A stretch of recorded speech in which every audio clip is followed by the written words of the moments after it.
This is Titletown. Fargo, North Dakota is home to four-time defending champion North Dakota State.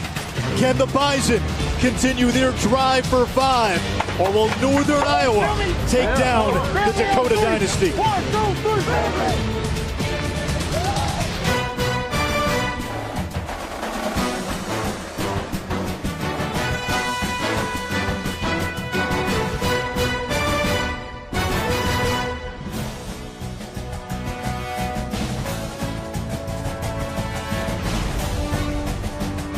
The NCAA FCS Football Championship is presented by Northwestern Mutual.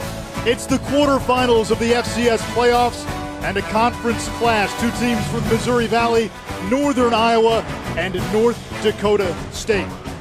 Last night, two teams already punched their ticket to the semifinals.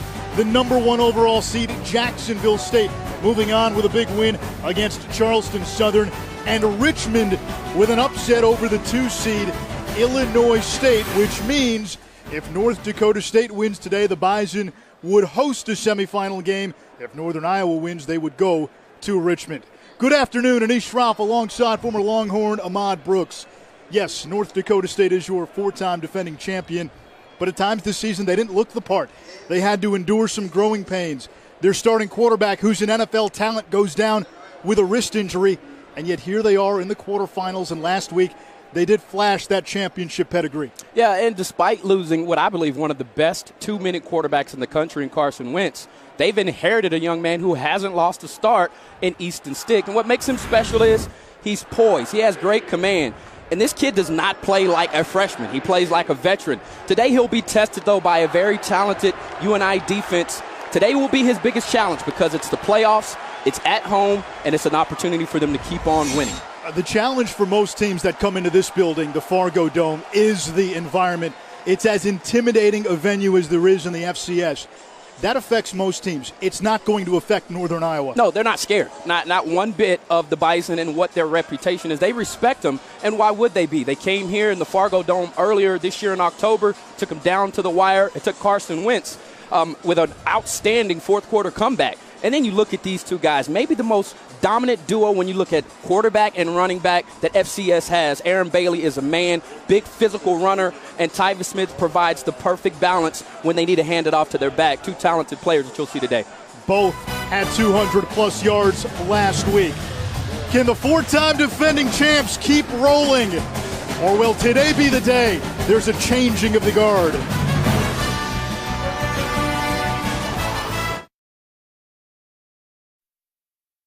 The 2015 NCAA FCS Football Championship is presented by Northwestern Mutual, proud to be an official financial planning partner of the NCAA, and in part by T-Mobile. Switch to the Data Strong Network.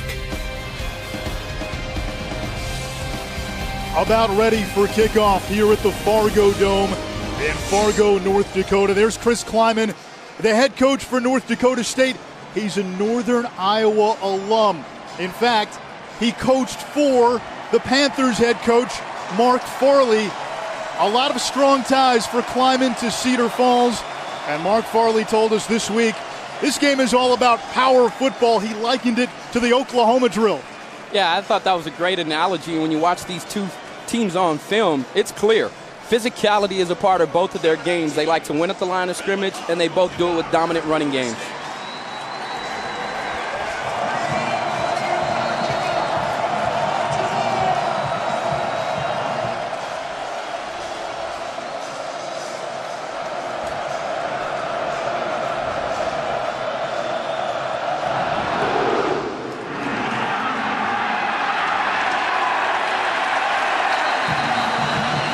Panthers will start from their own 25-yard line, and the quarterback for UNI, Aaron Bailey, the transfer from Illinois. He set conference records this season for rushing yards and rushing touchdowns by a quarterback. He's not the most developed passer, but you don't have to be when you've got the skill that this young man has. He's 226 pounds. He's a load to tackle. So guys today will have to run their feet, hit him with everything they've got. But Aaron Bailey will make some plays today. The question is, how many? And And if you've never watched a game here, this crowd is a factor. When Northern Iowa has the ball, they will be loud, they will be on their feet. It'll be pin drop silence when the Bison have it. Bailey comes out throwing, pass over the middle, and it's caught by Charles Brown at the 32 for a gain of 7 yards. So we did not expect a pass. We did not expect many passes in this game, but we see one on the first play. And I think it was the right call. Get him comfortable. It was a short passing game. Try to find a rhythm, because we all know that North Dakota State is expecting Bailey and Smith to run the football.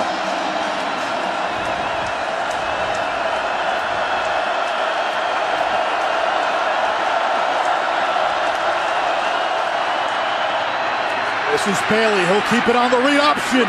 Bailey into the secondary. And a first down for the Panthers. Tackle made by Pierre G. Tucker.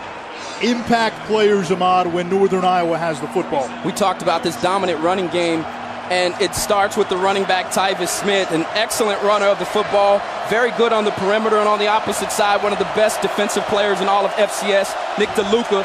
Look for him to plug the middle. Bailey back to the air, dumps it off to Smith. And Tyvis Smith gets to midfield for a gain of 3. This is a Northern Iowa team that started the season 2-4. One loss was to FBS Iowa State, the other 3 to playoff teams. The Panthers have won 7 straight since. Their running game has been a force down the stretch.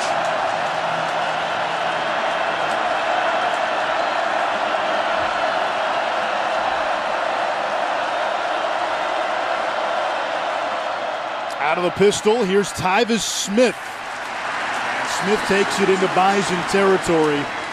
Tyvis Smith, the junior from Davenport, Iowa.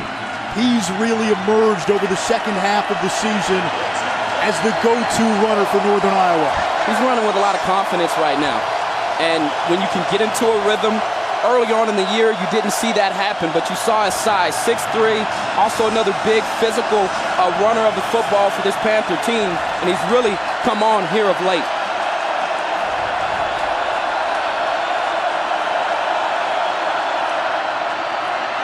Smith on the sweep on 3rd and 4, breaks one tackle, and he's going to be close to a first down. He's got the first down.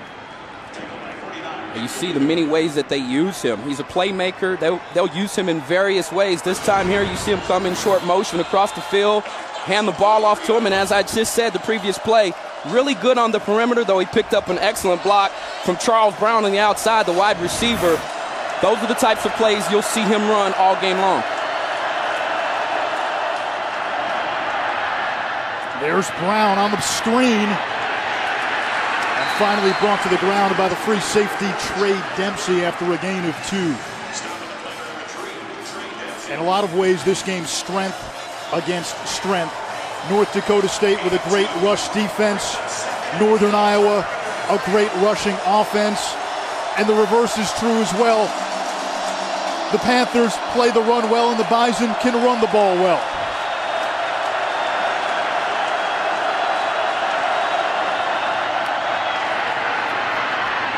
Darian Miller with the carry.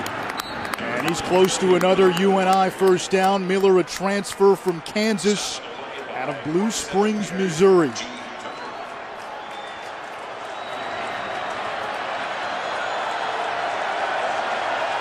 that last run enough to move the chains. Strong opening drive by UNI. And that was Bailey straight ahead. I'm not sure if Northern Iowa was aware that last play was a first down.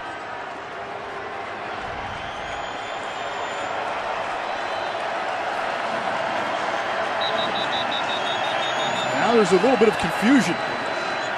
On the far sideline, they had already signaled first down, and you saw UNI run a play that you'd run on a short situation. Yeah, and they're trying to sort it out now because the first down, there was a first down marker up, but it only had a yard to go. So it was confusing for everybody. Well, the marker's showing second down now.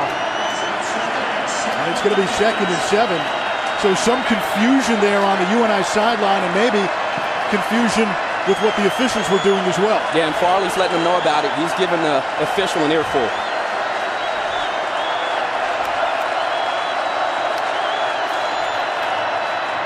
Here's Tyvis Smith, powers ahead to the 25-yard line. Another 3rd and short coming up for UNI. This is a Panthers team that knocked off Eastern Illinois in round 1, then went on the road in round 2 and beat Portland State.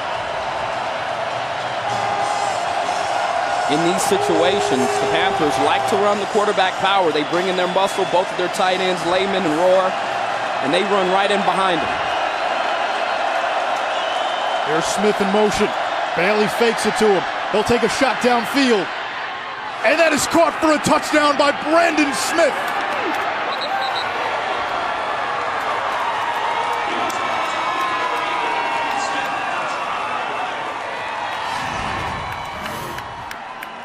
Let's see if he gets this thing down. C.J. Smith, an excellent cornerback there, was in prime position. Didn't look like he timed his jump all that well, and that was the difference there for the taller Smith at 6 foot to get over him and catch the football. Bottom line, though, is he was in good coverage, and if you're Northern Iowa, you come out, everybody in the stadium probably thought it was going to be a run. They found a matchup that is really not favorable to them if you think about how good C.J. Smith is. They went to it anyway. Aaron Bailey with a good throw in the back of the end zone and a great catch to bring it down for the first score of the ball game. Aaron Bailey, a strong opening drive, 4 out of 4 passing, 37 yards. The point after by Schmadtke is good. Brandon Smith's 3rd catch of the season. He's a transfer from the North Dakota State College of Science.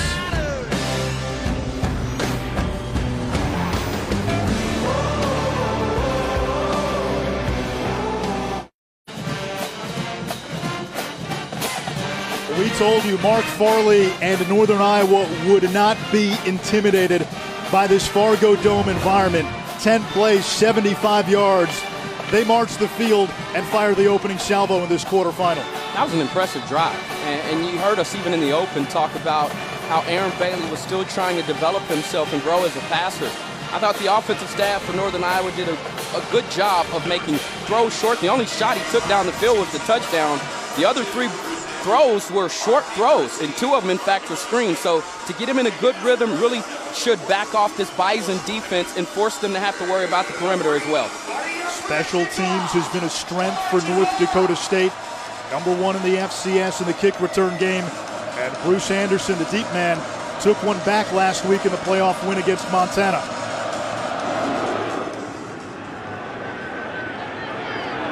Anderson from the 5. Accelerates across the 25 and finally tripped up at the 31-yard line. Redshirt freshman Easton Stick, the kid with the hockey name, is the quarterback for the Bison. He took over for Carson Wentz. Wentz, an NFL-type talent, broke his wrist mid-season. Stick stepped in 6-0 as a starting quarterback. And I also think the relationship between Wentz and the young freshman Stick have really helped. These two watch film together during the week, and Wentz has really taken on a mentor role, and that really helps when you're a young player and you don't have the experience. To come out and have an older player really share that information certainly does help your game. Empty set on 1st and 10 for the Bison. And it's Stick to the air. His pass is tipped and nearly intercepted. This is a very good Northern Iowa secondary as we take a look at our impact players when the Bison have it. Absolutely. Andrew Bonnet, he plays everywhere. They have him listed as a tight end. He'll line up at fullback. He'll line up in the slot. A very vital part of this offense. And on the opposite side, Carter Schultz, a very interesting story. Started out the year as a defensive tackle, moved out to defensive end, and since that time has really helped this defense establish itself against stopping the run.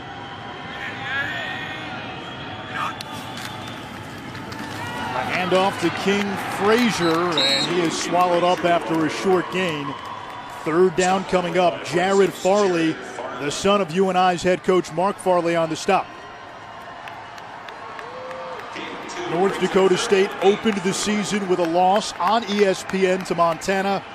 They lost their starting quarterback Carson Wentz to an injury mid-season. They played better down the stretch, avenged that loss to Montana with a 2nd-round win here at the Fargo Dome last week. Easton Stick at quarterback. This is not really a passing offense. And we have our first flag.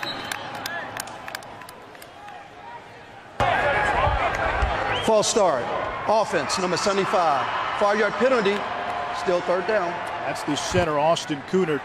To go back to Carson Wentz, who's talked about as a fringe first-round talent, he did practice all week, and Chris Kleiman kind of threw that out in the press to maybe give Northern Iowa something to think about. Wentz is getting closer. From our meetings with the coaches yesterday, it would be a surprise, though, if we saw him this afternoon. Absolutely. I don't think he plays, and I think that's the right decision to make. If they can make it past this round and past the Panthers, you'd look for him to maybe be an option next week. Outside pressure. Here's the screen to Frazier. Unable to break the tackle. It's Tim Kilfoy, the Rover, with a big stop, and 3 and out go the Bison. That was a big play saving tackle because they had the blockers out in front, and Kilfoy just does a good job of fighting through and tackling the back, because if he doesn't make that play, he gets that sideline and he runs for days. There's Ben LeCompte, who had a 71-yard punt last week. This one will take a North Dakota State bounce inside the 20. LeCompte has been a weapon for the Bison. He flips the field. A 53-yard punt, but it's UNI's defense stepping up. Yeah, big-time plays like this, excellent tackle, fighting off the block, getting the back down. Panther football.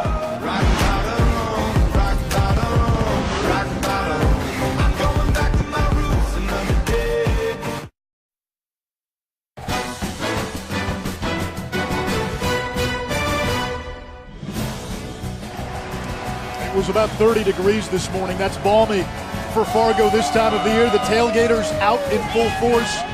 I had some folks tweeting me last night that they were going to be tailgating starting at 6 a.m. I love it. Love the energy and the excitement here this place brings. Planning for Success is brought to you by Northwestern Mutual. What are we looking for, Ahmad? It's about winning the rushing battle. When you look at these two teams, I believe the team that wins at the line of scrimmage and gets their running game going first and longer will be the team that wins this ball game. 38 rush yards already for the Panthers in that first drive. They started out hot and on fire. Tyvis Smith gets the call on a handoff from Bailey. He's taken down after a gain of 2 by Nick DeLuca, a terrific middle linebacker for North Dakota State. DeLuca finished second in the voting for Conference Defensive Player of the Year. He's big, he's physical, he's fast, and when he hits you, ball carriers tend to drop. Vital part of this defense.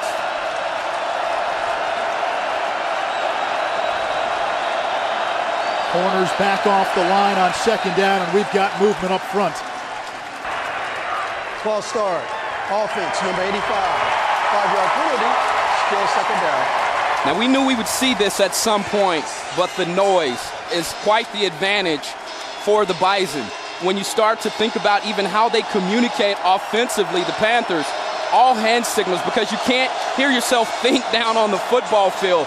So when you see those types of false starts, it is credit to this crowd, and they are truly the 12th man for this football team. Play action. Incomplete, intended for Smith. Mark Farley, UNI's head coach, told us earlier this week, when it gets loud in here, it can get louder than Nebraska, and you've played at Nebraska. Yeah, it's amazing, and in being in here for the first time, it's clear to see that these fans are a difference. And even being a player who played at the University of Texas, you said, I remember going to Nebraska, this place is loud.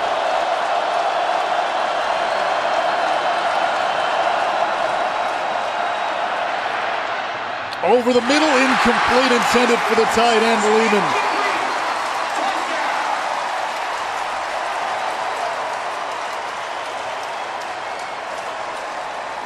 So Sam Cooter will come on to kick it away for the first time today. Eric Perkins, the deep man for North Dakota State. In a game like this, field position is going to be vital. And you've got two of the best punters in all of FCS competing here today, and you said it, field position, the ability to be able to change it. Can they do it here? Cooter, the second team all-conference punter with a nice high kick. Perkins gets crunched as he signaled for the fair catch, and that's going to be a penalty on Northern Iowa and Edwin Young. He clearly signaled for that fair catch, and Young crunched him. You have to let the receiver catch the ball. It's so unfortunate. Sometimes, as a gunner, you get caught up trying to get off the block, get down to the punt returner, that you don't always see the fair catch. Kick catch interference, kicking team, number 27. 15-yard penalty, first down, North Dakota State. Yeah, and as I said, as a gunner, when you're running downfield, sometimes you get caught up and you don't see that. And especially if a returner makes that signal very early. He actually timed it pretty good had it not been a fair catch, but you see the wave there, clear signal. Young man just didn't see it, an unfortunate play. How tough is the returner here for North Dakota State? He gets back up, walks to the sideline, no problem there. He took the shot and kept on ticking. The end result, excellent starting field position for the Bison. And yes, we know it's spelled Bison. It is pronounced Bison. Always get a few people wondering during every broadcast, why can't you guys pronounce Bison correctly? The correct way to say it in Fargo is Bison. Easton stick on first down. That's Bruce Anderson, the freshman. He picks up 8, 2nd and 2. Anderson, a guy who this coaching staff feels very good about. He's just a freshman. He's out of Florida. He's made some big strides down the stretch this season. They think he's got a chance to be a special talent.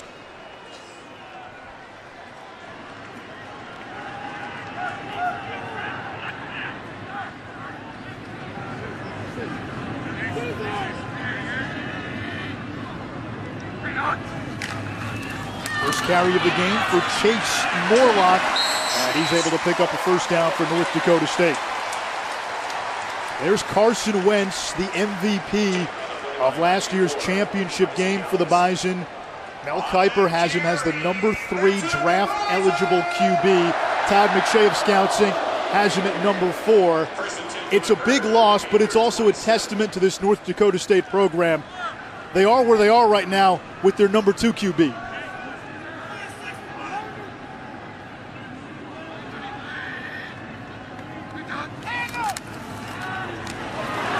There's a screen pass. And that is Dimitri Williams for a gain of 11. And as you were talking about Carson, one of the things that stands out to me on film, and we've been privileged enough to see Christian Hackenberg this year, Paxton Lynch, 2 of the other top quarterbacks in the country according to NFL scouts. And what I've noticed about Carson the most is I'm not sure if there's a better fourth quarter, 2-minute quarterback in all of the country. This kid, when the game's on the line, steps his game up. And you saw that the last time these 2 teams met. You saw it last year in the postseason as well. That's R.J. Urzendowski, one of the postseason heroes from a season ago. And Urzendowski and Easton Stick were high school teammates at Creighton Prep in Omaha. I'm also told Urzendowski has the best hands on the team, just a very fluid when catching the football, and you saw him there. He's got enough fluidity and mobility to make people miss in the open field, and they really like him on those bubble screens to get him out in space and pick up good yardage like he did just now. Andrew Bonnet in motion. There's his vintage North Dakota State, pure power football, and King Frazier able to pick up the first. Yeah, that was power football. Brought in a bunch of big bodies, ran it right up the middle. King Frazier, that is their short yardage back, and probably the guy that they trust most in those situations where it's 3rd and short or 2nd and short situations.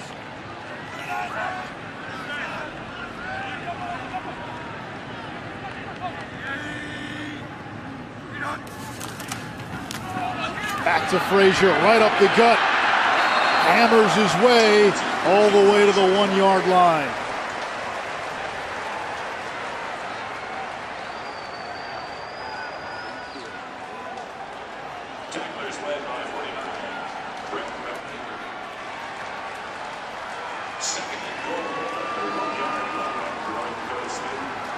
Second and goal coming up for North Dakota State.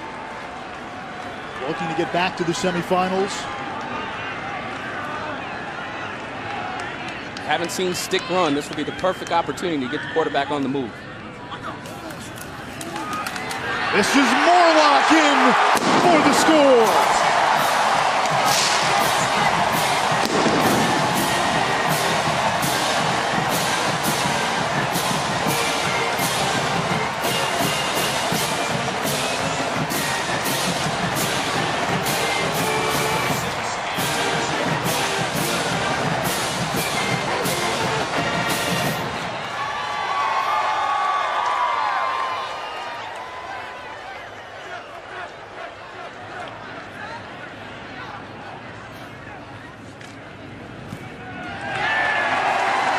Extra point by Peterson is good. This is how this drive started, with a penalty. Catch interference. They came back, made the Panthers play pounding football. Round and pound. And when you're looking at me, tell me what you see. Illuminated by the hand of God. Tonight, after the presentation of the Heisman Trophy at 9:30, it's 30 for 30. 4 falls of Buffalo looking back at that Bills dynasty that won 4 straight AFC championships, and a former North Dakota State Bison who's now the radio analyst. Bill Hansen was on 3 of those AFC championship teams. And I know, Ahmad Brooks, you played years later for the Buffalo Bills as well. There is some fondness in the way Bills fans look back at that era, and also a lot of disappointment. Yeah, the city still feels it. But, you know, I came in 2002 after Phil had left, so a lot of those stories of that entire group of players that were able to accomplish those great feats, and I can't wait to watch it. I know it's going to bring back some sad memories, but at the same time, that was a fine run the Buffalo Bills had.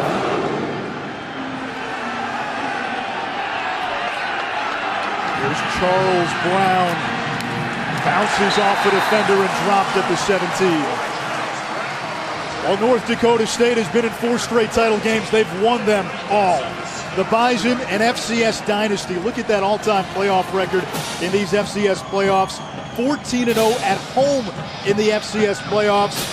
68-5 since 2011. They come into this game having won 17 consecutive postseason games. Mind-blowing.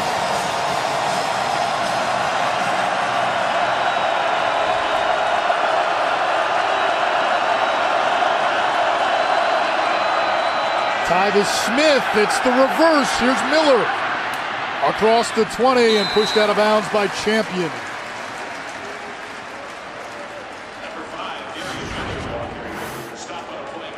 Just trying to get some misdirection here. You see the entire North Dakota State flowing. Picks up a great block from quarterback Aaron Bailey, able to get the edge. Good first down yardage. And this is a team, UNI, that when they can get chunks of yardage like that on first down, they really manage themselves on second and third. High snap. Smith gets the call straight up the gut. And there's the power running of Tyvis Smith. He picks up 6. Smith and Bailey, both 1,000-yard rushers. It's the first time that UNI has had 2,000-yard rushers in the same season. And that running back position was a question mark going into the year. You lose David Johnson, who's now with the Arizona Cardinals. Johnson was the school's all-time leading rusher, but Smith has seized the role late in the year. This is Bailey looking for some room and bottled up at the line of scrimmage. What Chris Kleiman told us yesterday was he doesn't want to see Aaron Bailey beat North Dakota State with his feet. He said if Tyvis Smith gets the ball 30 times, the Bison can live with that. They don't want to see the ball in Bailey's hands. That's part of the reason why I thought that was a bad decision there on the zone read. Looked like Smith had the edge, and that time Bailey decided to keep it. I know he's trying to keep the defense honest, but at the same time, like you just said, this North Dakota State defense is trying to take him out. And that time Bailey wrapped up for a loss of 3. Brad Ambrosius got there first. Yeah, this is just great defense, and you can see here several players with their eyes on the quarterback. Bailey is the focal point for the Bison. They know that if they can push him back and put him in difficult situations like this right now, behind the chains, not the ideal situation for this offense and not the ideal situation for Aaron Bailey. Something to remember, Northern Iowa playing without its starting center, Robert Ratchey. He's out with an injury. Bison rush 4, Bailey under duress. Chased, throws on the run, dangerous pass, and it's ruled incomplete. Doris Fountain could not stay in bounds. Just great pursuit there. A simple 4-man rush from the Bison. And you'll see it here. They've only rushed 4 players, but at the end of this play, takes a big shot from number 41, MJ Stump. Fine job there of putting the quarterback on the ground, and Bailey there did have Fountain in open field. He just couldn't put the pass on target. So UNI, winners of 7 in a row, forced to punt again. Here's Perkins, muffed it, and able to fall on it at the 30 after a 43-yard kick. Season recap for North Dakota State. It all started on ESPN with a loss to Montana, 38-35. The Grizz winning on a last-second touchdown. In Week 5, North Dakota State had to rally in the fourth quarter to beat these Northern Iowa Panthers. And then in Week 6, the very following game, the Bison's 26-game home win streak ended against South Dakota. Carson Wentz got hurt, but in the last 6 games with Easton Stick at quarterback, North Dakota State finished strong, and you saw the margin that they outscored their opponents by, as we have another penalty.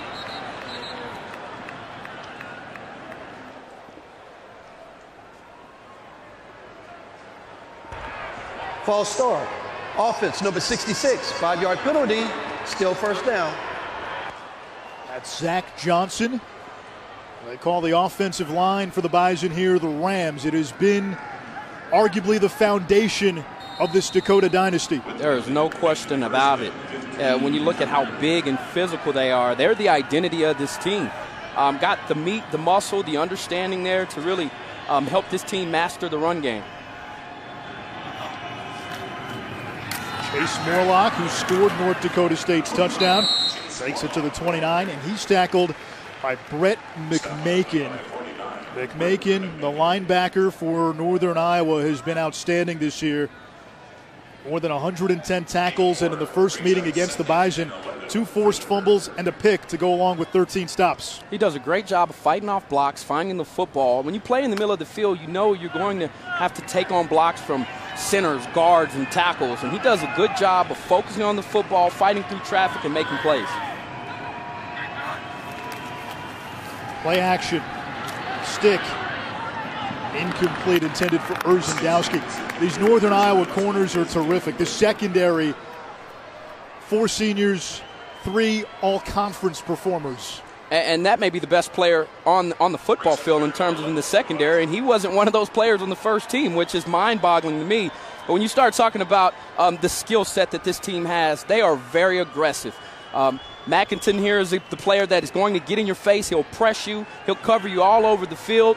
And then you talk about DeAndre Hall, the defensive player of the year in the Missouri Valley Football Conference, moved from corner and now really finding himself at safety.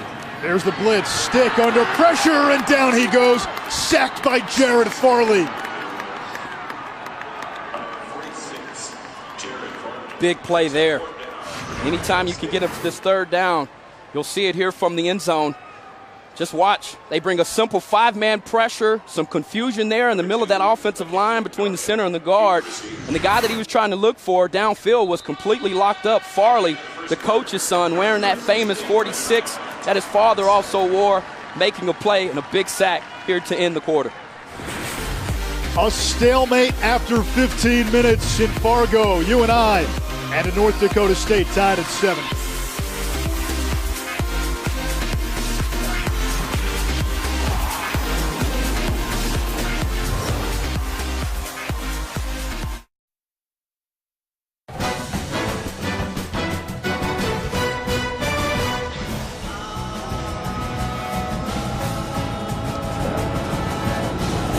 lot of early morning tailgating. That looks like a Bloody Mary mix.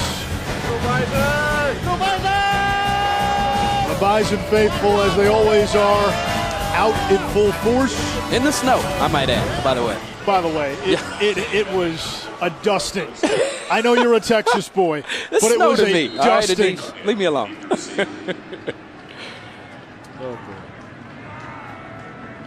The All-American Ben LeCompte to punt to start the second quarter. And this is a booming punt. Mackinson Dorleant lets it bounce. Now, LeCompte is a weapon. We've said it a couple of times. Wow. That's a 62-yard boom shot. Northern Iowa lost its season opener in Ames 31-7. UNI, in fact, started 2-4. They lost 3 straight at one point to Illinois State, North Dakota State, and Western Illinois, all playoff teams. But they finished strong, winning their last 7. And as a team, the Panthers broke their school record in rushing yards, 2,000-yard rushers in quarterback Bailey and running back Tyvis Smith. That's Tyvis Smith after a short gain to Luka on the stop. Initially, Northern Iowa began the year with a 2-quarterback system. It was Aaron Bailey and Sawyer Cole-Morgan. And those two rotated. Cole-Morgan suffered a concussion against North Dakota State, suffered another one in UNI's next game. That did it for him, but that also allowed Bailey to be the guy, and he's taken off since. Smith up the middle, he's got a seam, and takes it to the 30-yard line for a gain of 13. The safety Trey Dempsey with the tackle. Well, and you see there, you wonder, well, how does he get to the second level nearly untouched? They are focusing on Bailey, and that was a good job of blocking up front. And both of these teams defensively have really tried to stuff numbers inside of the box, and they are playing man-to-man on the edges, really opening up opportunities like we saw earlier for throws on the outside, on the perimeter. That time there, back to the power running game. Smith, the deep back, and the pistol. Bailey will keep it, a little option now. And this is Miller who scampers out of bounds just inside the 40, a pickup of 8. It took a while for UNI to find its identity. They had a new offensive coaching staff, a new offensive coordinator, but they figured it out around midseason that this was going to be a running football team. This team has adapted well. I mean, you talked about Sawyer and when he went down and what they had to do with Bailey. And this coaching staff, they sat down and they said, what is our strength? And they've been able to actually highlight that now, and you see it once again, that running game. That is what now anchors this Panther offense. That was Tyvis Smith again, who's got 40 yards so far. Smith coming off 4 straight 100-yard rushing games.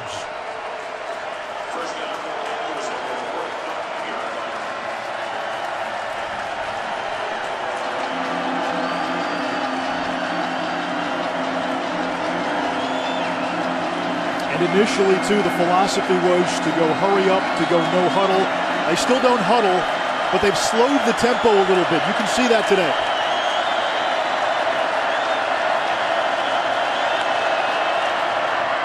Smith once again looking for room to the outside. There's nothing there.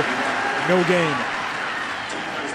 The FCS playoffs continue with the semifinals next weekend on ESPN2 and ESPNU. For more information, go to NCAA.com, the official online home for all 89 NCAA championships.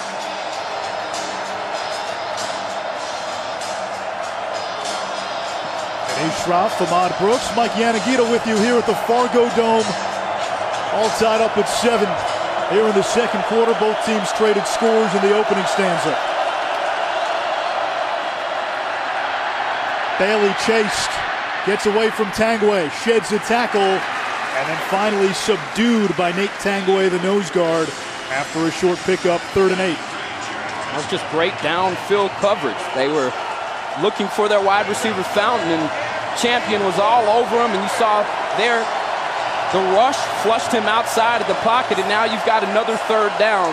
UNI has shown a tendency on 3rd down in these distances to move the pocket with Bailey, get him on the move to give him an opportunity to run the football, but also try to complete the ball downfield.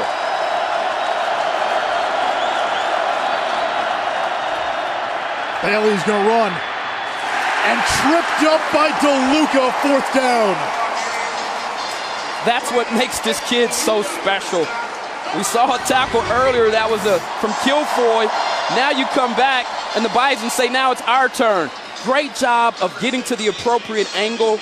And it's hard, especially early on in the ball game, trying to gauge how fast the guy is and where to aim your angle. That time there, it didn't matter. Nick DeLuca is one of those types of players that when the ball is out there and they roll the pigskin out, he's ready to play. There's the punt by Cooter. And a fair catch by C.J. Smith at the 11. 7-7 FCS quarterfinals in Fargo.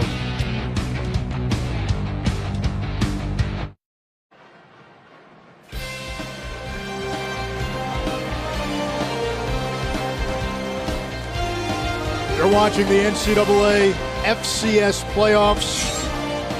The championship game will be in Frisco, Texas. Yesterday, Jacksonville State, the 1 seed, moved on to the semis. And of note for both participants in today's game, Richmond knocking off another team from the Missouri Valley and Illinois State. The Redbirds were last year's national runner-up, almost beat North Dakota State. What that means with Illinois State losing, if the Bison win today, they will host in the semifinals. If UNI wins, the Panthers would have to go to Richmond. There's King Frazier. There has not been much running room for this North Dakota State offense. They were averaging less than 2 yards per carry prior to that run. Yeah, and the Panthers doing a good job of gap control. You know, one way to stop the run is you've got to make sure you're disciplined. When your coach tells you you've got a gap, you've got to be in the A gap. You've got to be in the B gap. And what the Panthers are doing right now, they're playing very disciplined, and they're forcing the runners to have to bounce things outside, and they're also very secure in their tackling abilities right now. There's that diamond formation from North Dakota State. The ball comes out, and UNI has it.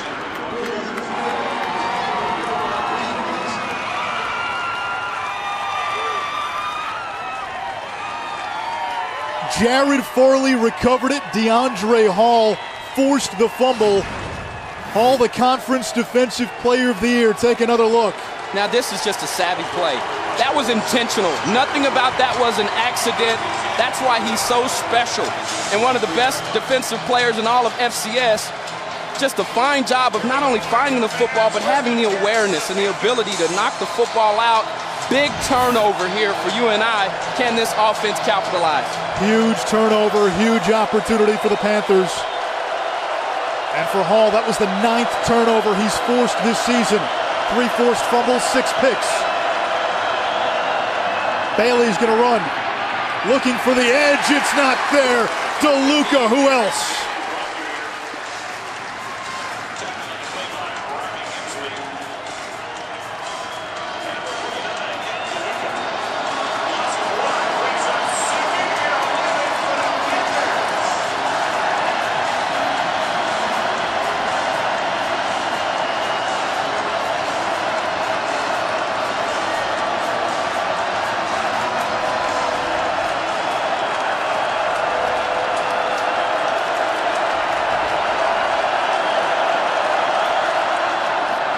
Tyvis Smith up the middle looking for room, and he got a yard. So 3rd down now coming up for Northern Iowa. Ball at the 22. One of the most difficult things to do as a defensive player is what they call sudden change. When you've got a turnover, you're on the sideline making adjustments, you come out, you've got to get your bearings back, find out where you're at. You see it here. Boy, it is loud in this place, but this defense doing a fine job of coming back here, forcing the 3rd down, and they hold him here to a field goal attempt. Here's the blitz. Bailey tries to get away. He does. Bailey's got some room. Breaks the tackle, lunging for that 1st down, but he's going to be marked out of bounds at the 18. That's the third great open field tackle that I've seen in this ball game in the first half. And if you're a young football player watching, this is how you do it. Member of the secondary, Trey Dempsey, he's one-on-one. If he doesn't make this play, he does just enough to force Bailey short of the first down, forces a field goal attempt. 3 outstanding open field tackles in the first half of this game. Michael Schmadtke was an All-American last year. Battled hamstring injuries earlier this year. From 32 for the lead. And UNI back on top. There is little margin for error in a game like this. The Panthers force the turnover, get 3 off of it.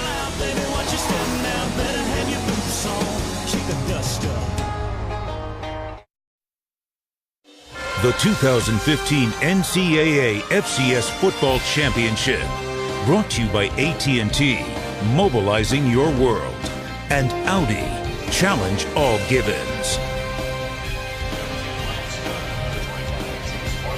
This is a game that is physically and mentally taxing. These are 2 power football teams. A lot of hard hits, a lot of collisions in this first half. Northern Iowa with a 3-point lead after a fumble by the Bison. The Panthers able to get a 32-yard field goal by Michael Schmadtke.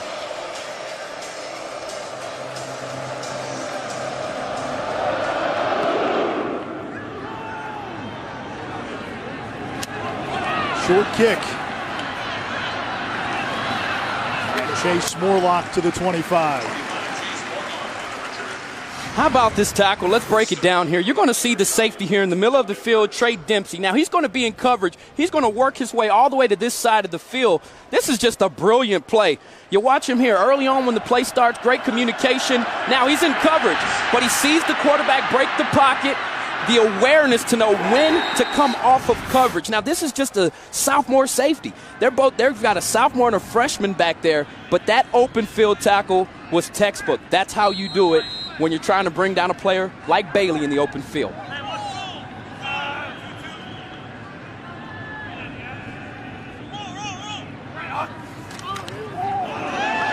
Bruce Anderson on first down, and the speedster dropped from behind by Farley, who has had a monster first half. Ahmad, you alluded to this earlier. He's the son of head coach Mark Farley, changed his number to number 46. It was the same number his dad wore when his dad played at UNI. His older brother, Jake, also wore 46. So 3 generations of Farley have worn that number, and that meant so much to his dad, Mark Farley. He got emotional talking about it, and if you're a parent, you understand what that means. It's just one thing for your kid to want to do what you've done. It's just an awesome feeling. On 2nd and 9, stick, and that's dropped by Erzendowski. 3rd down. This UNI defense has been in full control. The one score they gave up was on a short field. The Bison have had a lot of trouble moving the ball. Give this UNI defense a ton of credit. Absolutely. I mean, in that time there, you could tell because they've been in the face of Stick all game long. I thought that time Stick probably got the ball out of his hand a little bit sooner. He could have let the play develop a little bit more. But that is based on the fact that the Panthers right now are doing everything they can to stop North Dakota from winning a 5th straight national title. Another 3rd and 9. Stick's going to take a shot downfield, and that is caught. Far sideline, Zach Vra, the school's all-time leader in catches, receiving yards, and receiving touchdowns. It looked like Carson Wentz on that play. I mean, he throws it. You see where he's at. This is from one hash all the way to the far sideline. One of the most difficult throws to make. But how about the concentration and the catch there? Just fantastic. Good play there that could get this offense the momentum they need and the rhythm to move the ball downfield.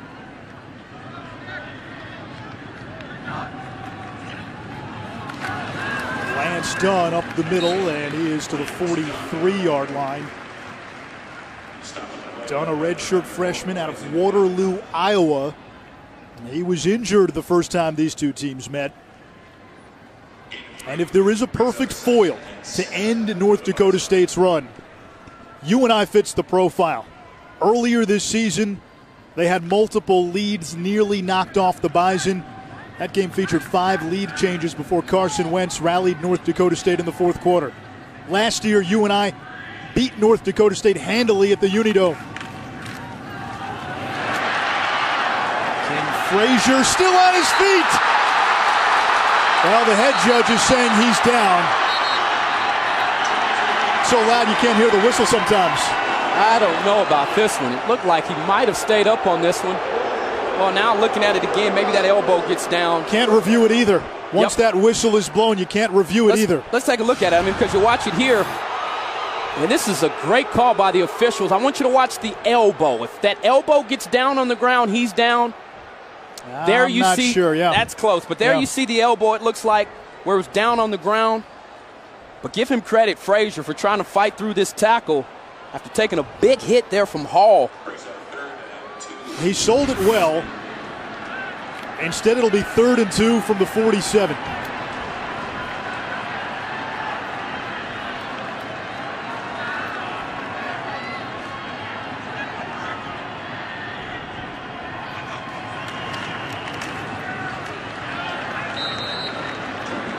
That's Morlock, and he's going to be short.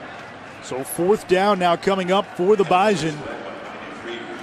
Yeah, this is 4th down territory, I believe. You're still in minus territory here.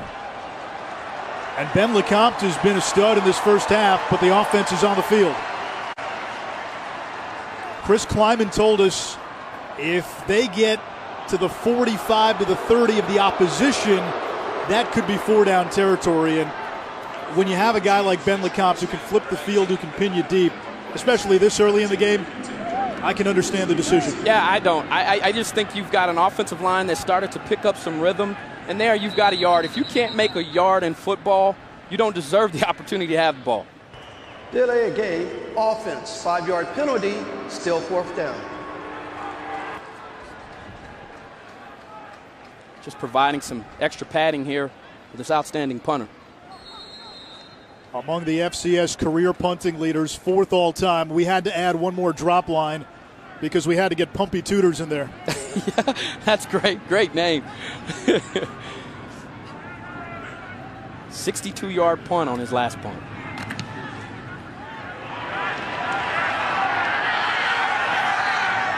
Wow.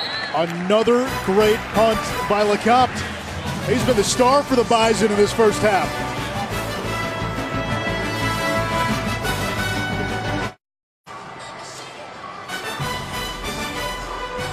Tonight on ESPN at 8 o'clock Eastern, it's the presentation of the Heisman Trophy. Derrick Henry of Alabama, Christian McCaffrey of Stanford, and Clemson quarterback Deshaun Watson, the 3 finalists. Ahmad Brooks, who's your guy? Well, now, we've seen Deshaun Watson up close and personal this year. I've been very impressed with this young man. Christian McCaffrey, you see it there, the NCAA record.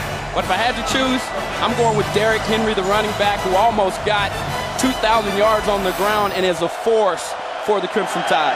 I'm going to disagree. I'm going to go McCaffrey. Here's Bailey. A transfer out of Illinois, and he is taken down in a sea of yellow after a gain of 2.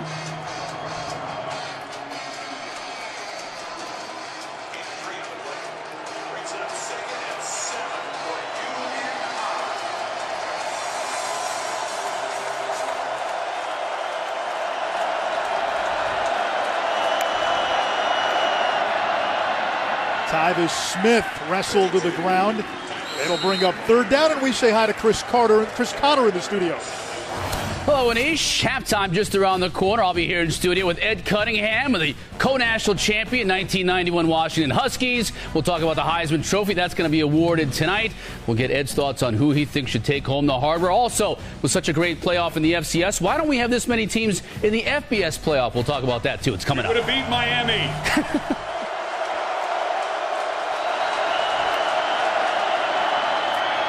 On 3rd down, this is Smith to the edge. Tackled by DeLuca. Let's see where they spot him.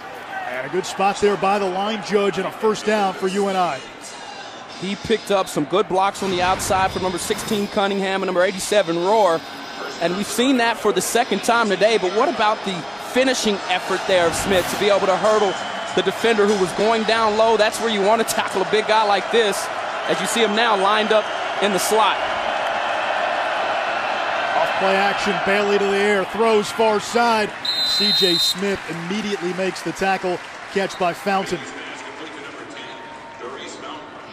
Fountain, the top receiver for UNI.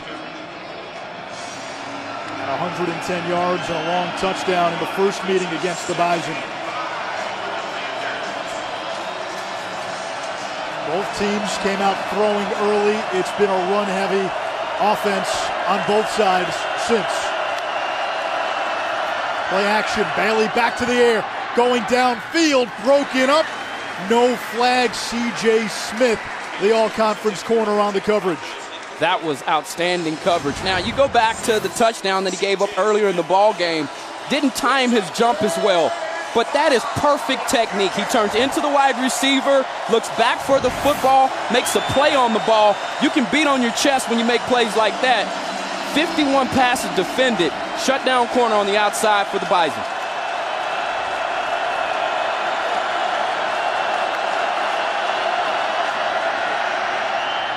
Against the blitz, incomplete, and that was Fountain blanketed once again by C.J. Smith. Yeah, you don't find him out of position a lot of times, and he's just one of those competitors. You know, when you play cornerback, you've got to think a little bit differently. You've got to believe that you can stop every pass.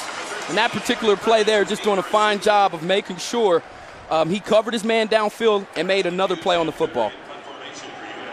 Eric Perkins to return this punt. Cooters had a good day punting the ball for UNI.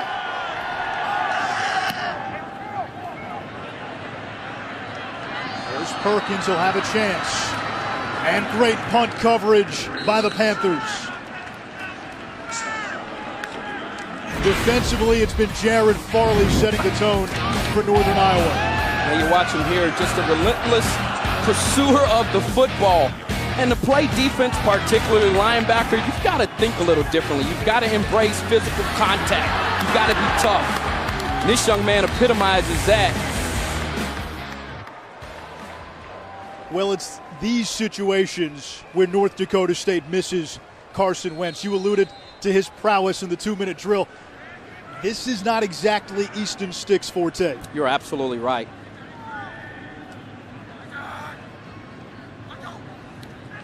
Five wide. Stick moves the pocket, throws near sideline. Morlock with the catch. And it's gone at the 35-yard line. North Dakota State normally owns the time of possession battle, #1 in the nation. They had the ball for 40-plus minutes last week against Montana. Today, UNI has dominated that stat, plus 6 minutes. Stick under pressure, and down he goes.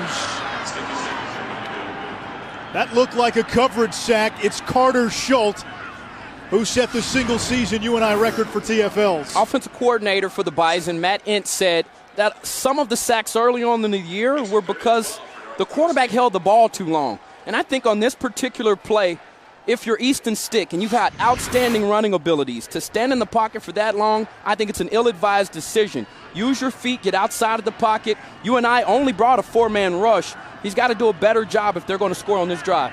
UNI electing not to use a timeout. Both teams have all three. This is Darius Shepard on that fly sweep. He gets out of bounds. That stops the clock. That helps Northern Iowa more than anything. 44 seconds to go. North Dakota State will have to punt from its own 36.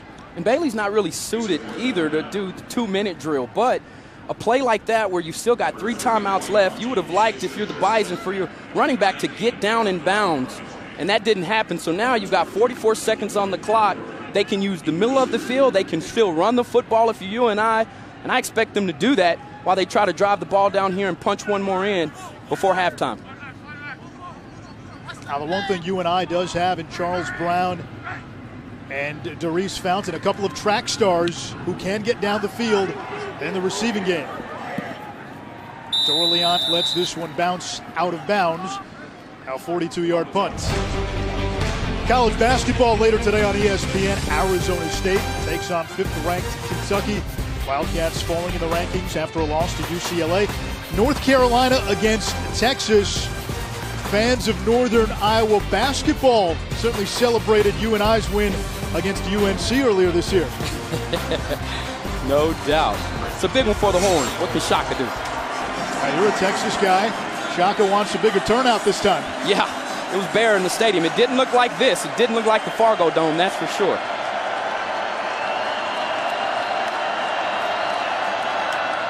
This is Bailey, option. Miller with the cutback. Tripped up by Grimsley and then finally brought down by Nick DeLuca. And there's an injured player for Northern Iowa back at the 20-yard line. Clock continues to run.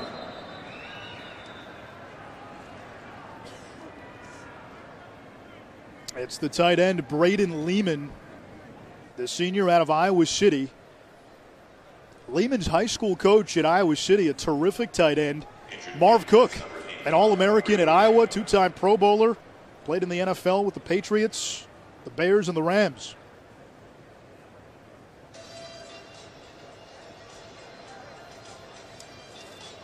And while Lehman is not a huge threat in the UNI passing game, he and Sam Rohr, the tight ends, certainly play a big role in what Mark Farley likes to do, running the football. Yeah, you're right. And when you talk about the power running game, it's good when you've got two tight ends that you can rely on that provide that physical force. And see him here, he's just a man in motion. Let's see if we can. Looked like maybe there was some helmet-to-helmet contact there. From the looks of the way they're working on him being tender around that neck, you don't want to speculate, but just watching the play here as he comes across, you hope that this young man is okay. This first half, Ahmad, it's been a defensive struggle for the most part. Field position has played a part. The difference in the scoreboard, points off turnovers. Yeah, you're right. And the fact that UNI came out and was able to score off of the fumble there, they came back, were able to put points on the board, but you've also got to give the Bison credit. They have not played the ideal first half. I mean, you look at it. They've that got has a a turnover. lot to do with the guys in purple, though. Absolutely. But you look at it. They've got one turnover. They've only got 95 total yards, and they're 3 points down. So this is the type of matchup it is. I fully expect this to be a fourth-quarter game, just to come down to the final minutes and the closing minutes of this game. And that's why time of possession is going to be interesting, how this all plays out. UNI's had the ball for 17-plus minutes. North Dakota State, 12-plus minutes. The Bison are used to wearing you down, so when they get into the fourth quarter, those body blows start to feel like haymakers. And if the Panthers can keep the ball away from this Bison offense, that changes things. And North Dakota State, as you all know, has won 4 straight national championships. Northern Iowa over the last 4 years has played them as tough as anybody. Now we hope that Lehman is okay, moving his feet a little bit there. Mark Farley out on the field attending to him.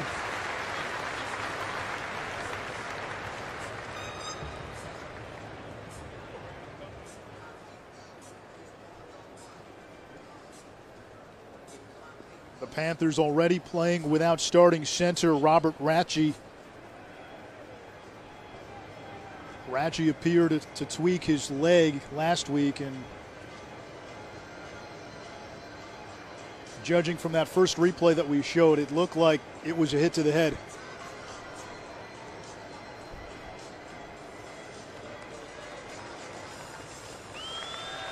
Just one more look. He's the H-back in motion. You see the collision right there. Helmet-to-helmet contact. It's good to see the young man up on his feet.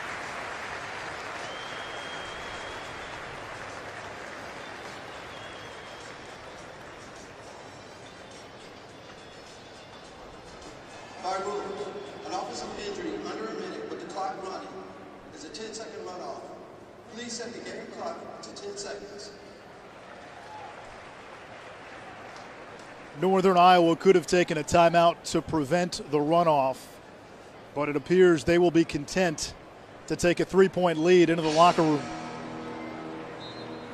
The Bison will get the ball to start the third quarter. Mark Farley's defense has been the story in this first half. UNI has held the Bison to just 79 yards of total offense in the first 30 minutes. That's a season low for the four-time defending champs. 10-7 Northern Iowa. To the studio now, and Chris Connor.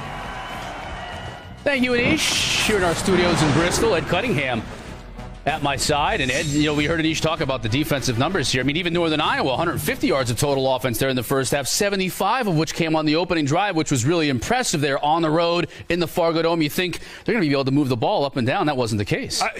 What's so impressive watching these teams is the level of athletes on the field. Yeah. I get so used to watching Power 5 schools, and as I'm watching this and watching the size of the athlete, the speed of the athlete, this is really high-level ball. And when you watch these teams that are this good, it's no surprise that you get an App State beating Michigan occasionally. You get those types More of so games. nowadays, Jacksonville State almost beating Auburn this year. We saw them last night. So this level, it's some ballers out there. So this is a really good game we've got going on here between Northern Iowa and North Dakota State. We've got another one.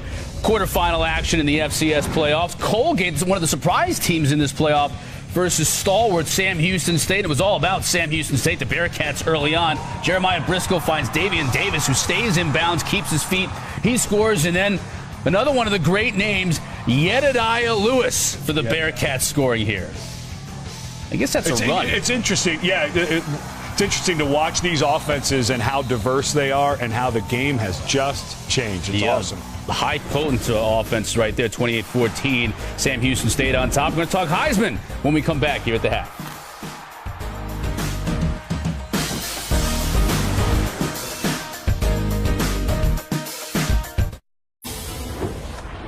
What a wild Heisman ride it was this year. Of course, time was running backs own the Heisman Trophy. From 1973 to 88, running backs won 13 of 16 Heismans. And we had legendary men with a gigantic impact on the game, like Barry and Bo, Herschel and Earl, Tony D and Archie Griffin. Of course, Archie twice.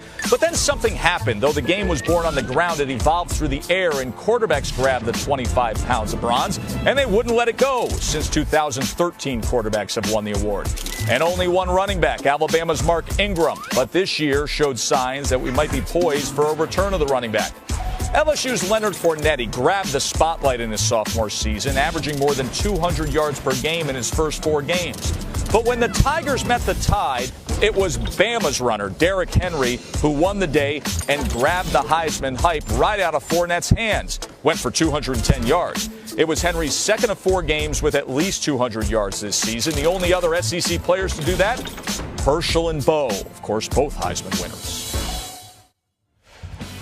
The voice of Joe Tessitore there. Tess will be on hand, as well as a cast of characters tonight when the Heisman is presented. 8 o'clock. It's all presented by Nissan on ESPN and that Watch ESPN app.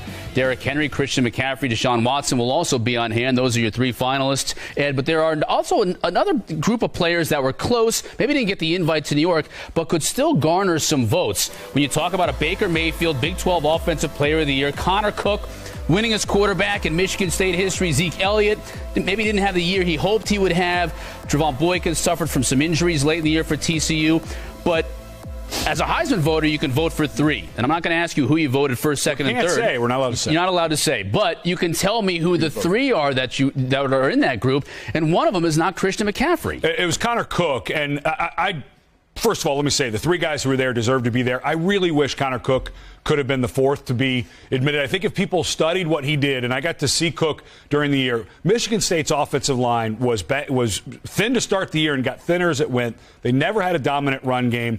The receivers were good, but they needed all the help they could get. I saw Connor Cook at times put a team completely on his back and play as brilliantly as I've seen in college football since, well, way back in Jameis Winston, but at that level of play. And I felt like because he didn't have the help, right, I felt like he at least deserved to be in there. And personally, I saw Christian McCaffrey against Northwestern when Stanford looked like they were in the caveman offense mode and didn't realize, oh, wait, we have a brilliant player. That was a long time. I know, but it was a bit burnt in my brain. And then later I saw Cook play brilliantly. So that was the swap out I made on my ballot. Well, we go from game 1 to game 14, which is a semifinal game for both Alabama and Michigan State, talking about the Cotton Bowl presented by Goodyear. And you talk about a guy like Derrick Henry. How big of an impact will he have? And also, Deshaun Deshaun Watson in the Orange Bowl with Oklahoma and Clemson. Which one of those two is going to have a bigger impact in that game? Not even close. I think Deshaun Watson by far has the biggest impact. And the reason is I think Alabama's defense, just talking about Michigan State and their struggles up front, I don't think Connor Cook's going to have a good day against Alabama. I think it's going to be really difficult for Michigan State to score more than like 14. But for Deshaun Watson, everything for Clemson goes through him. And what's interesting about it, we know he's a gifted thrower, he's accurate, but it really has been his ability to run the ball in the red zone and between the tackles. He's going to be facing a vicious Oklahoma front. But it was against Notre Dame. We were covering Clemson right after that ball game where the coaches started to realize that Watson was healthy after blowing his ACL on his left knee last year, started to feel comfortable. He is a gifted runner. The second and third steps he takes are really fast. And I think in a game against that type of front, you have the pounding of Wayne Gallman. And I think Deshaun Watson is a huge difference maker here. It's going to be a great evening on January 1st. The Capital One Orange Bowl, 4 o'clock. Goodyear Cotton Bowl at 8 o'clock. Should be a lot of fun. More to come here at the halftime. Don't go anywhere.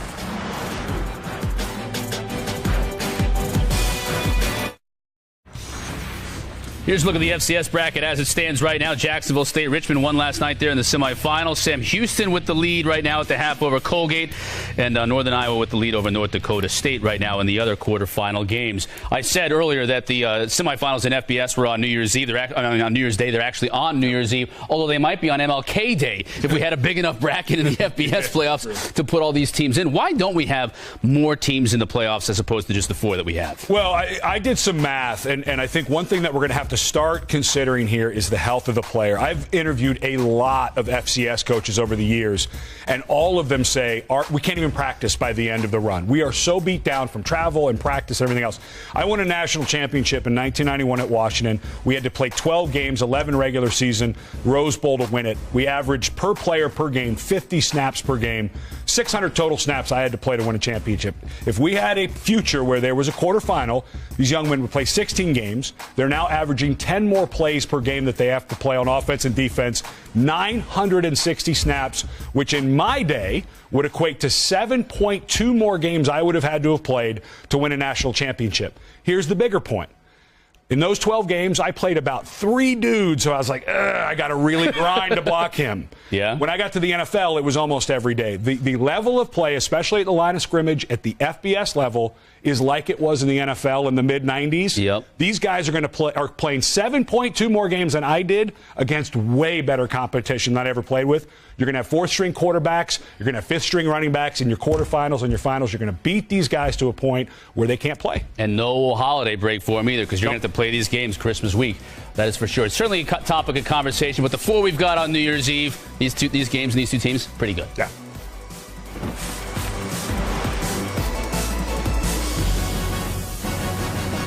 Great hoop coming up on ESPN Networks for the rest of the day. Doubleheader on ESPN, Arizona State at Kentucky, North Carolina at Texas. Don't forget about over on the SEC Network, you got Kansas State and Texas A&M. Number 1 team in the country later on tonight on ESPN 2. Closing it out with UCLA at Gonzaga. Second half kick from Fargo coming up next.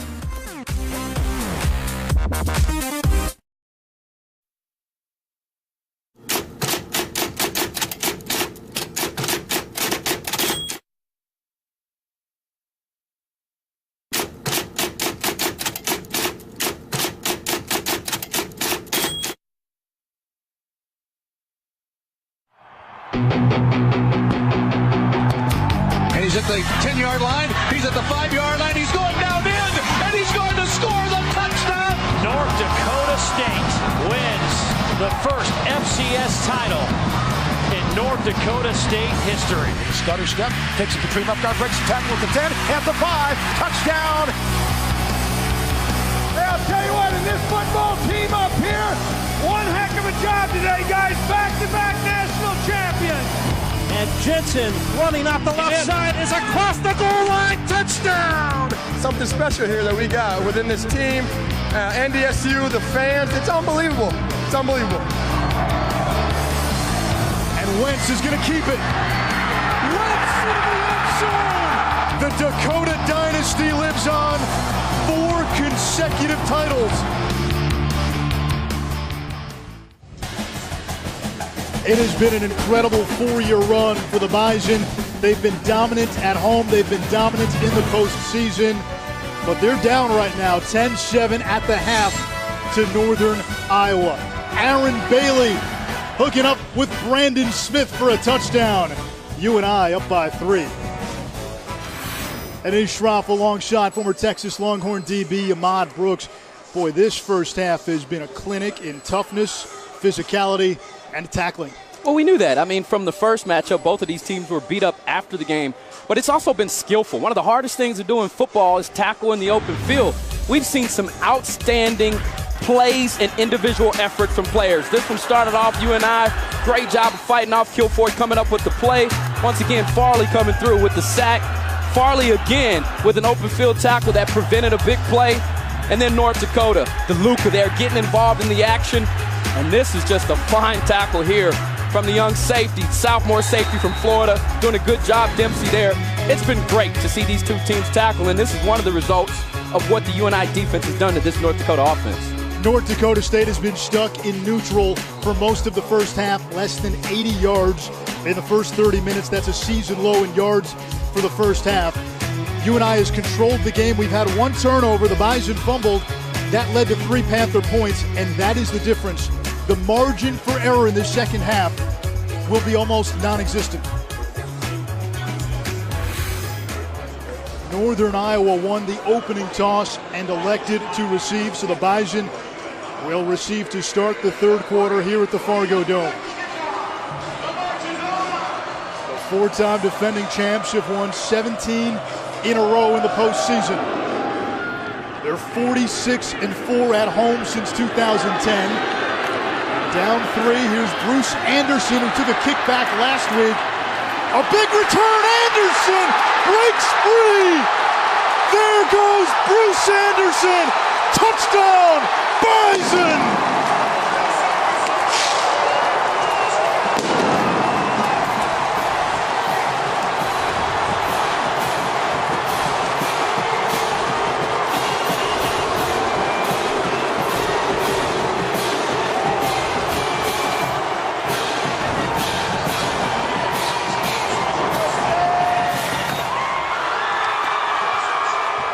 The third quarter begins with an exclamation point. Can you say Sports Center top 10? That was fantastic. 2 weeks in a row, this young man has been special in the back end. That was a strong, physical, and fast run.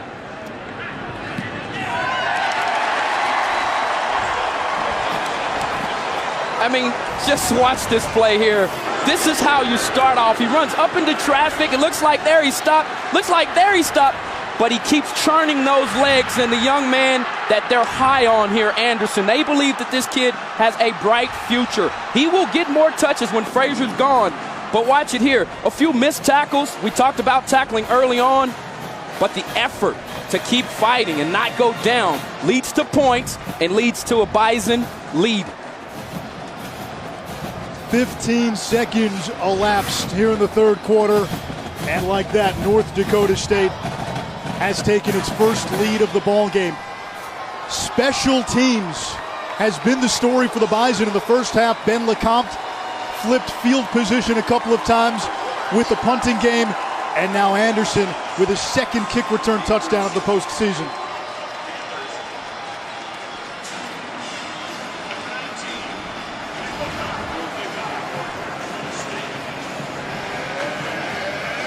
And now, Ahmad, if you're Mark Farley and that Panthers sideline, how do you respond?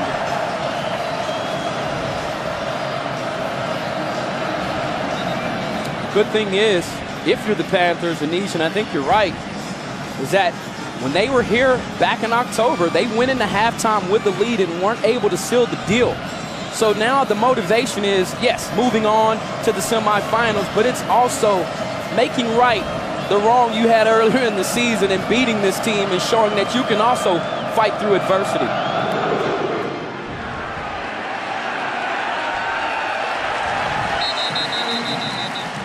UNI will take it out to the 25-yard line. On their first drive of the first quarter, the Panthers marched 75 yards in 10 plays. and got a touchdown from Brandon Smith off a pass from Aaron Bailey. And you've got to give Aaron Bailey credit. He started out 4 for 4. Since then, he's now gone, he's 5 of 10 on the game, so he hasn't turned the football over either, though. He's doing a good job of protecting it, and they'll look for him to also get involved with the run game here in the second half.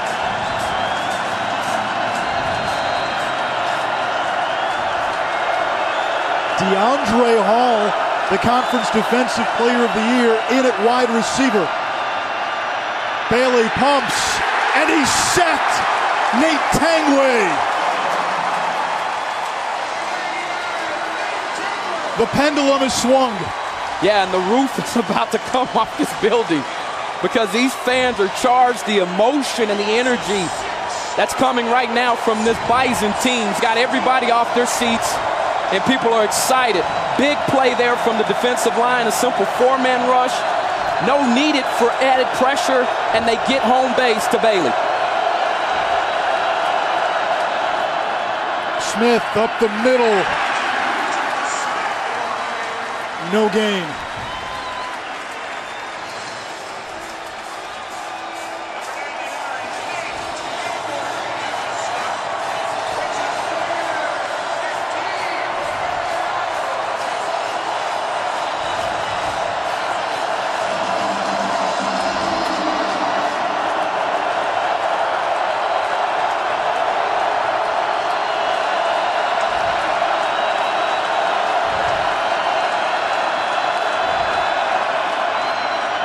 Bailey on third down, he'll run. And he is brought down well short of the marker.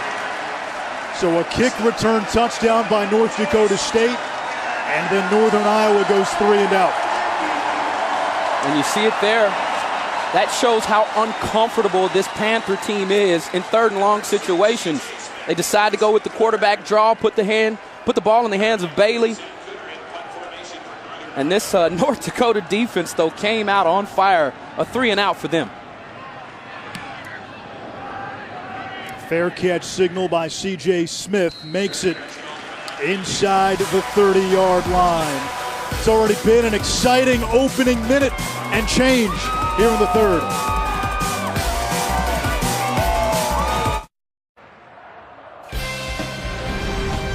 The NCAA FCS Football Championship presented by Northwestern Mutual. Aaron Bailey, after that last offensive play by Northern Iowa, took what appeared to be a hit on his left forearm. He was holding that left wrist when he came to the sideline. Maybe it's nothing serious, but perhaps something to monitor here in this second half. Well, the good thing is it's his non-throwing arm if you're UNI and you're a Panther fan. But when you see your quarterback go out, the newcomer of the year in the Missouri Valley Football Conference, you hold your breath.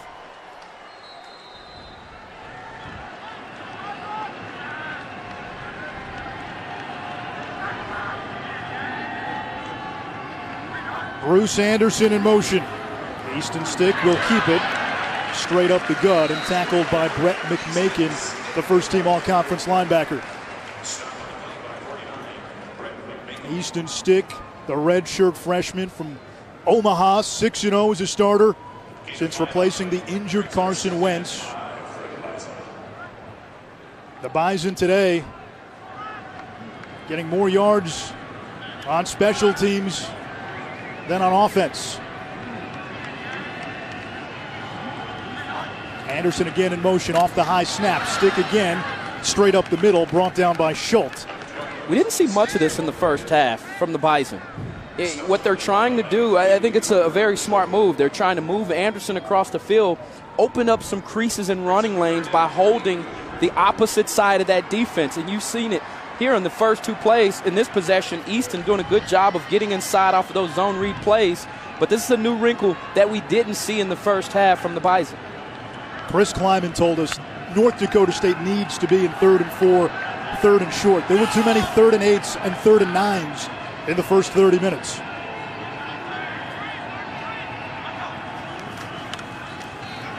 Stick gets rid of it on the slant route, and Zach Robb for the first down Nice tackle by Edwin Young to save a bigger play. That was a fantastic route on the outside. Did a great job of selling it and coming back in. He'll come to the right side of your screen. Good timing there from Easton. He stood tall there in the pocket. Felt the pressure on his backside, but tough enough to stand in there and make a good throw.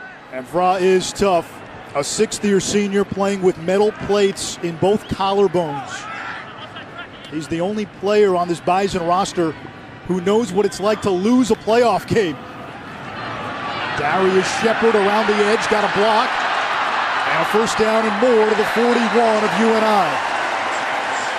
It was Shepard who had the game-winning touchdown catch when these two first played in October.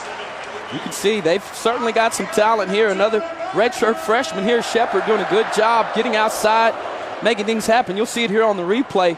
Once he gets outside on the edge, doing a good job of turning it upfield.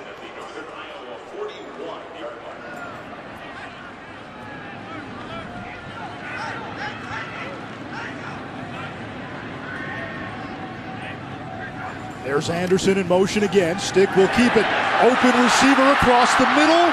And that's Chase Morlock to the 20. A gain of 20. That's the third time they've ran that variation of that play with that motion. Once again, this time, though, now they've got them focusing on the quarterback. And what do?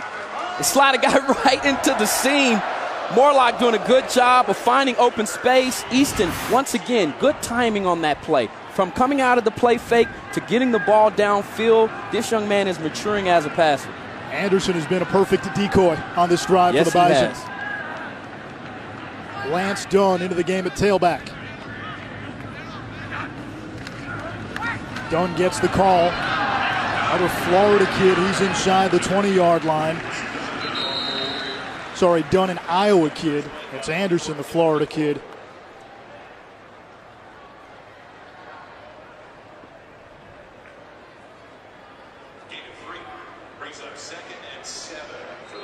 Of course, Chris Kleiman, the head coach for North Dakota State, went to school at UNI.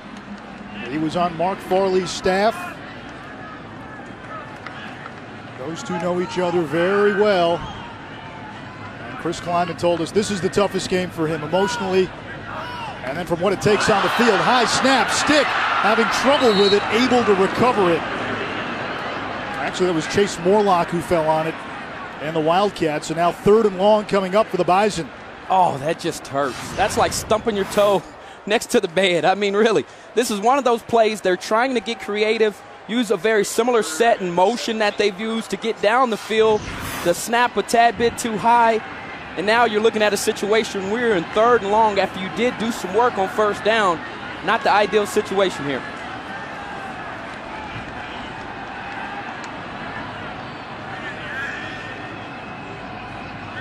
Anderson in motion. He'll get it on the fly sweep, and that play blown up by Deshaun Dexter. Dexter was suspended for the first half because of a second half targeting penalty last week. He comes in and makes an impact play. This kid is a difference maker. I mean, you see it here, just great job of focusing on the football. He attacks the ball carrier behind the line of scrimmage. No waiting there. And he is a difference maker. When in the football game, they missed his presence in the first half. So now Cam Peterson on for a long field goal. He's missed 5 of his last 9. This would be a career long if it's good. And it is no good. So the Bison unable to capitalize after moving into UNI territory. Still a 4-point game at Fargo.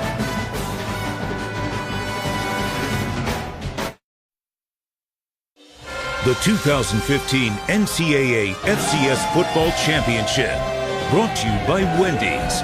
Tune into Wendy's High School Heisman on December 13th at 5 p.m. Eastern on ESPN2.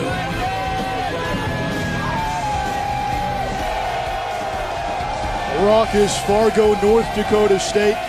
The Bison leading the Panthers of UNI 14-10. North Dakota State taking the lead on a 97-yard kick return by Bruce Anderson to open the 3rd quarter.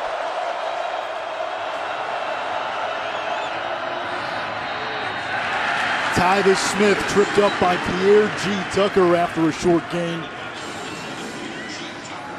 Nothing has come easy to either offense in this game.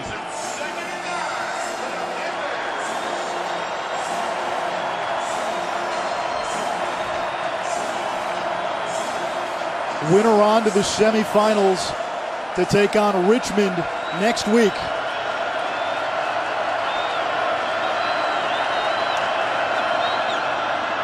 Bailey in trouble, and then sacked by Brad Ambrosius.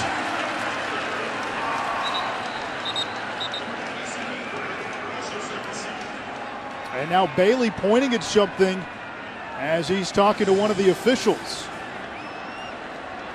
Paused during the play. Maybe he thought he heard a whistle.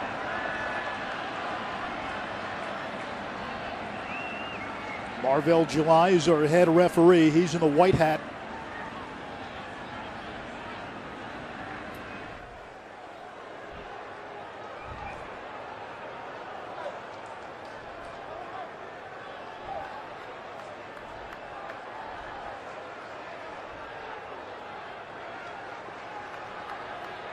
There have been a couple of miscommunications between the officials and that Northern Iowa sideline, and it goes back to what Mark Farley told us this week. He said the noise in this building, the crowd, it affects the coaches. He said it affects the officials, it affects the players. He said it probably will affect you and I as well. Yeah, it does.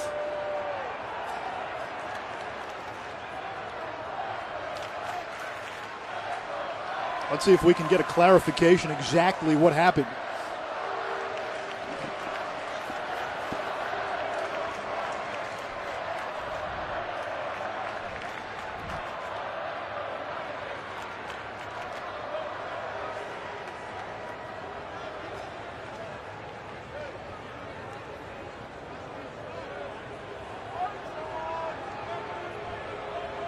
I wonder, was there an inadvertent whistle during the play?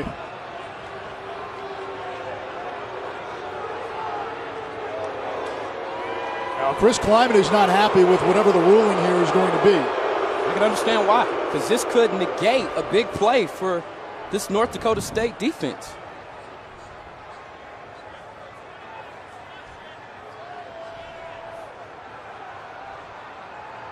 Well, the officials have to clarify for us and everybody in the building.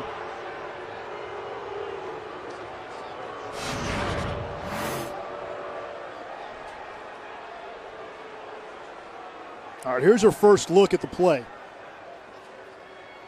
Well, Bailey just stops here, and then Ambrosius gets the sack.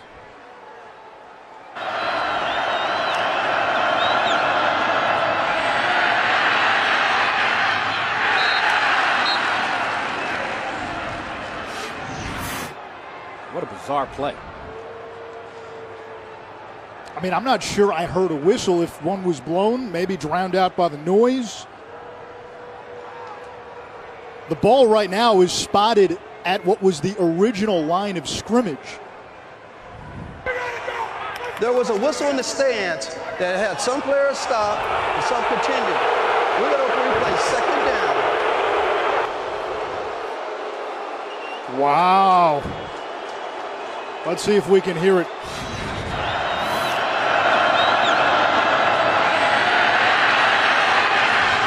I don't like this call.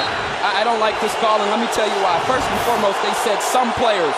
It appeared as though to me that the only player to stop there was Aaron Bailey, the quarterback. Everybody else played through the whistle.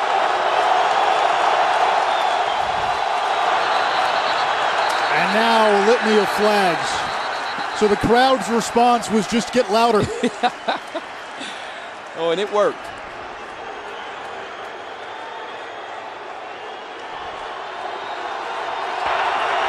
False start.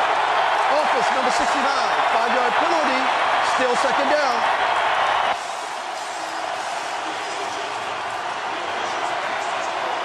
Greg Menard, 96 in yellow, firing up that defense.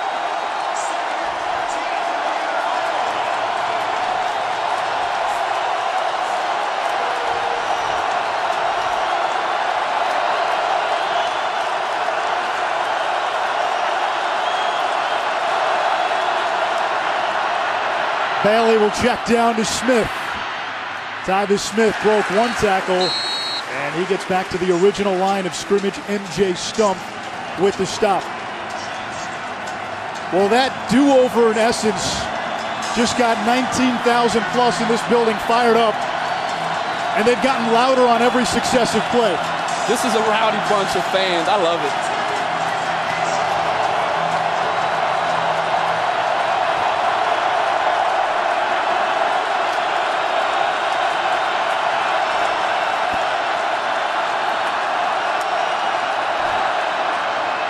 Rushing 3. Bailey pursued and run out of bounds by Brian Schatz, the senior out of Denmark, Wisconsin. Schatz exemplifies Dakota tough. He grew up on a dairy farm. He used to wake up at 4 a.m., lift some weights, do some chores on the farm, and then go to school. I love it. And great play call there by defensive coordinator for North Dakota State, Tim Polasek. That time he chose to go with a 3-man rush and dropped off one of his backup defensive ends, Caleb Butler, who actually was spying on Bailey and ended up making him, forced him to have to find his way through traffic. Fair catch by C.J. Smith after a 39-yard punt. 5:35 to go in the third.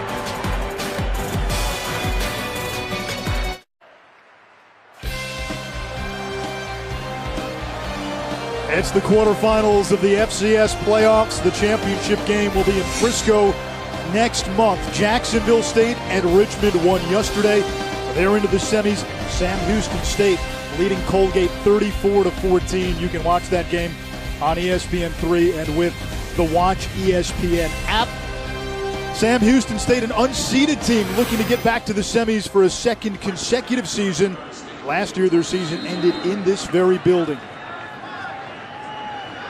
The Bison with a 4-point lead in what has been a tough, physical quarterfinal matchup with Northern Iowa. There's a screen pass to Shepard. And Darius Shepard stood up by a host of white shirts after a gain of a dozen. Very creative play design. You know, they send short motion over, which kind of made the people in the back end rotate, pushed him back out for a screen. Very creative play call there.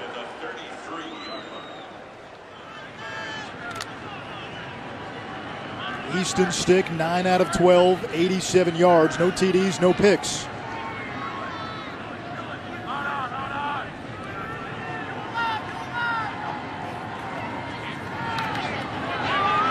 King Frazier squirms through the hole and picks up what appears to be another Bison first down. It is.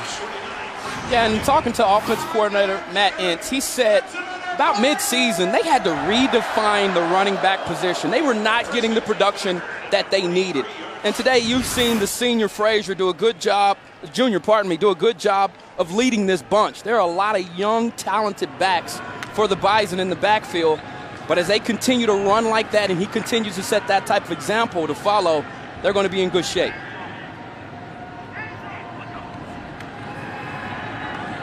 Stick with time.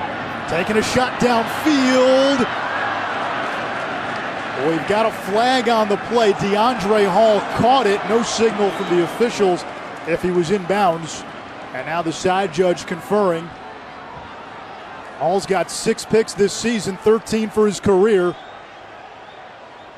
I thought at first glance he was out of bounds. And he was out of bounds. It's ruled incomplete. Tell you what I like about Hall, though. But a penalty against UNI.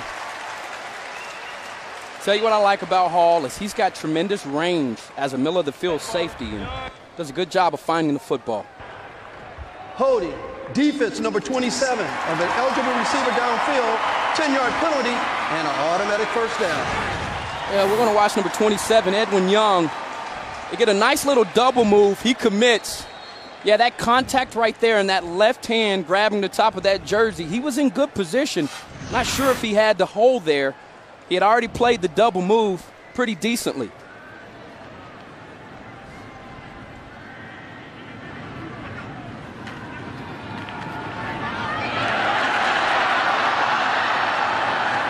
Frazier using the stutter step, and he's inside the 40. You go back to the previous play. Tim Polsek, the offensive coordinator for North Dakota State, told us they wanted to take 3 or 4 shots down the field.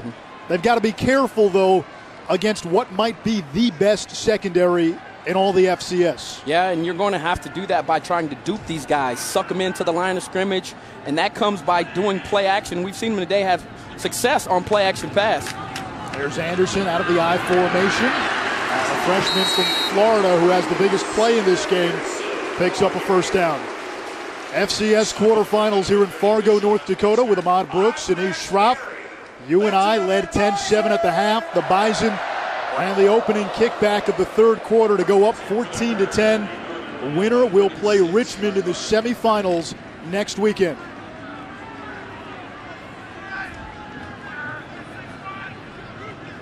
Anderson stays in on 1st and 10. Screen to Shepard. Dorleant almost jumped it, and he makes the tackle in the backfield for a loss of 3. Look, Dorleant is a bad man. I'm telling you right now, when you watch this kid on film, he's aggressive. He likes to be up in your face. Now, they ran a very similar play early on in this drive where they sent that short motion, tried to get him back on a screen. This time here, number 2 having no part of it. Great job there of coverage, and the open field tackle to finish off the play, also very special. UNI defensive coordinator Jeremiah Johnson has a lot of confidence in his secondary. They play man almost exclusively. Press man at that. Stick will keep it up the middle. And he's to the 30-yard line, setting up 3rd and manageable. Tim Kilfoy, the all-conference safety, on the stop. And if they can continue this drive, you'll look back to a play like that. It looks simple when you're watching over, what has happened throughout the course of this game. But being able to get into 3rd and short situations with a young quarterback is really, really important. And you wonder, with Cam Peterson's struggles, this could very well be 4-down territory. Absolutely. Peterson, the Bison kicker, has missed 6 of his last 10. Quarterback draw. There's Stick. He's got the first down and more. Finally brought down by McMakin. And we've got a couple of flags at the end of the play.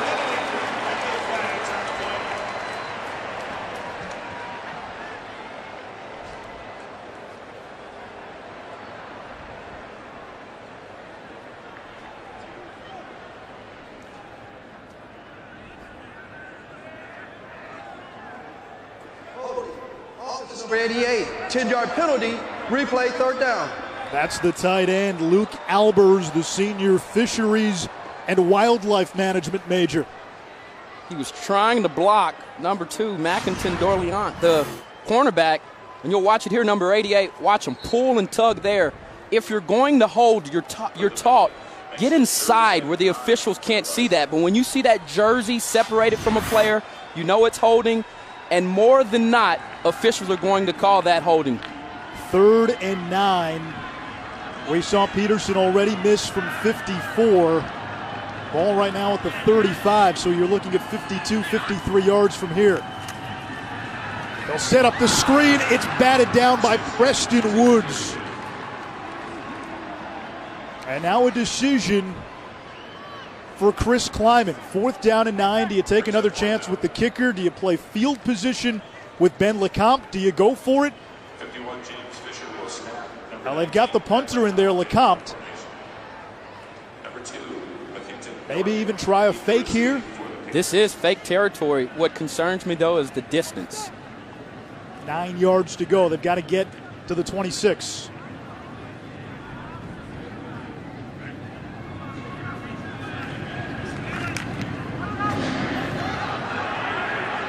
Lecomte's punt takes a bounce inside the 5.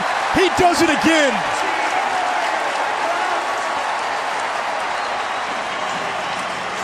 You said it earlier that this guy was probably the MVP of the first half. That thing was special. Look at the sauce and the spin he puts on this thing. I mean, and it lands inside of the 3-yard line at the perfect angle. Great job of covering downfield, but what a weapon he has been for this Bison team today. And just watch the reaction. Hype. Young man, you should be. Listen, that's backspin that would make Roger Federer blush. No doubt.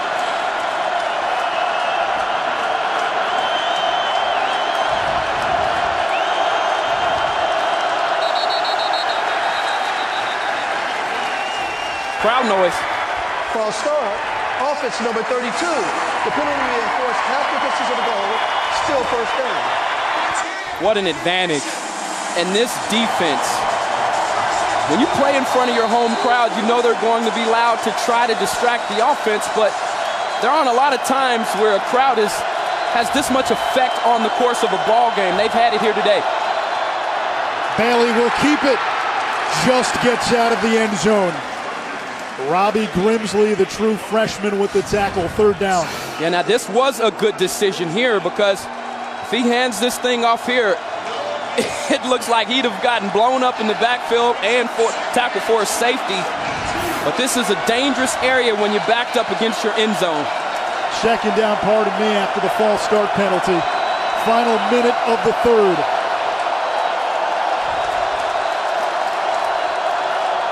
Bailey takes the snap from his backup center, and he gave it to Tyvis Smith, who gets back to the line of scrimmage. And danger territory for the Panthers as it's 3rd and 12. And now if you're on this Bison defense, this is what you're thinking. Keep everything in front of us, in front of the sticks. Come up, wrap up, make a play on the football, rally to the football, and get off the field.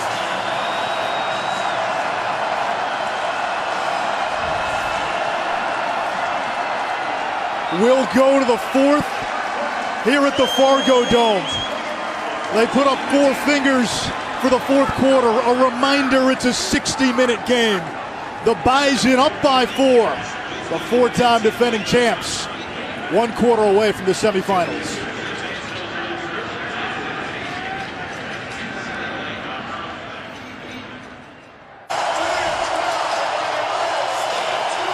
With Ahmad Brooks and Ish Schroff here at the Fargo Dome in North Dakota. The 4-time defending champion North Dakota State Bison with a 4-point lead as we start the 4th quarter. 3rd and 12 from the 2 for Northern Iowa. Bailey just looking for breathing room for his punter. He gets to the 5-yard line, taken down by MJ Stump. Real easy to pin your ears back in situations like that, like the Bison did. And how about this Bison defense holding UNI in the 3rd quarter to just 10 yards? They came out on fire after halftime. We told you, UNI fit the profile of the foil like maybe no other team the Bison have played in the postseason during this championship run. Cooter's going to punt it away from his own end zone. It takes a bounce out of bounds, and great starting field position for the Bison. Well, tonight on ESPN, we will see a new Heisman Trophy winner. Will it be Derrick Henry of Alabama, Christian McCaffrey of Stanford, or Clemson quarterback Deshaun Watson? 8 Eastern on ESPN, the presentation of the Heisman Trophy. I told you, Ahmad, I like McCaffrey. He broke Barry Sanders' single-season all-purpose record. You're in Camp Henry. I am, yeah, and I was privileged enough my freshman year to watch Ricky Williams win the Heisman, and Derrick Henry is very similar in style in terms of being a big physical runner, and I think what Alabama's been able to do, I think it's his trophy to lose. 1st and 10 from the 37 of the Panthers for Easton Stick and this North Dakota State offense. They give us to Lance Dunn. And the Waterloo, Iowa native picks up 5. This game turned on the first play of the 3rd quarter. Freshman Bruce Anderson ran a kickoff back 97 yards. That put the Bison ahead 14-10. That's where we stand. North Dakota State has not been able to do much offensively. They've relied on field position, defense, and special teams.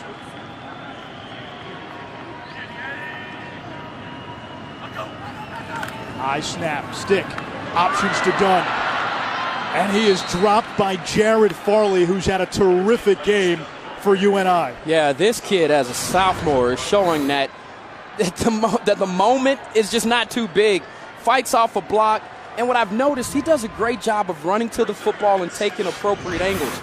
Most of these guys he's tackling, if you lined them up and ran them on a 40, he's not going to win that race. But that tells me that that's a guy that understands the science of tackling, the appropriate angle to take, and then getting there, wrapping your arms up around ball carriers and bringing them down. Big third down for this UNI defense. They were able to get a hold when the Bison got into Panther territory last time out.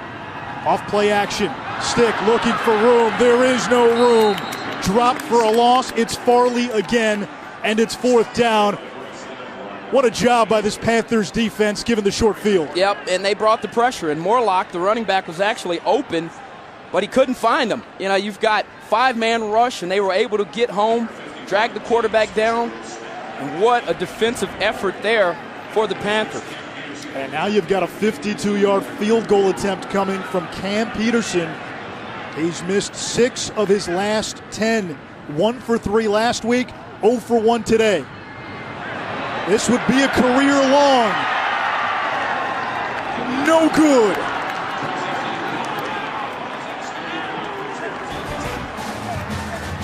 Mark Farley fired up. UNI still in this game.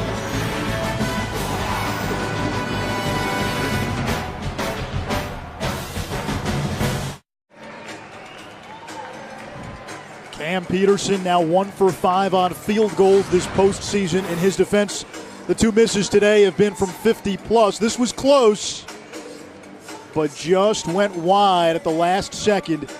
And as good as special teams has been for North Dakota State this season, they really miss Adam Keller. He was their kicker last year, one of the best in the nation, one of the best this program has ever had.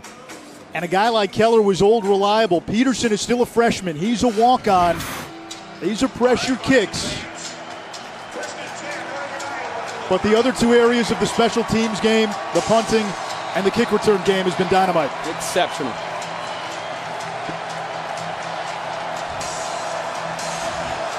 UNI takes over from its own 35, 1st and 10. Empty look for Aaron Bailey, the Illinois transfer. And number 70, Jacob Rothmacher, first-team all-conference guard, start. moved. Offense, number 70, 5-yard penalty, still first down. Rothmacher along with Robert Ratchey, the center, who's injured. The strength of this UNI offensive line, both all-conference players.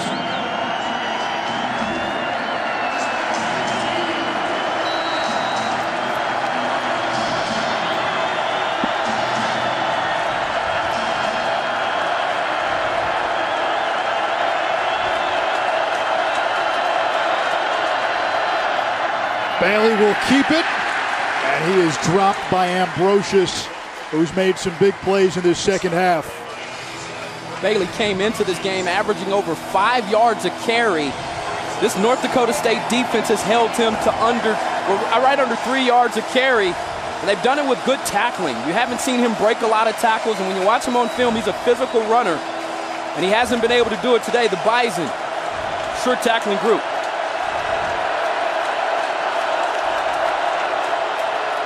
Bailey to throw. Over the middle, Logan Cunningham the catch, and tackled immediately by DeLuca. This Northern Iowa running game good for 116 yards today.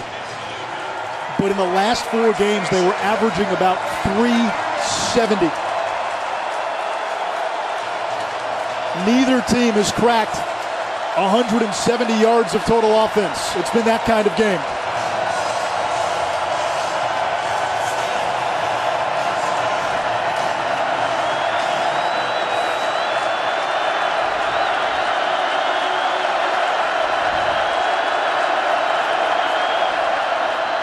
A run here on 3rd down, and Tyvis Smith gets to the 42-yard line. It'll bring up a 4th down for UNI. The Panthers now just 3 out of 12 on 3rd down.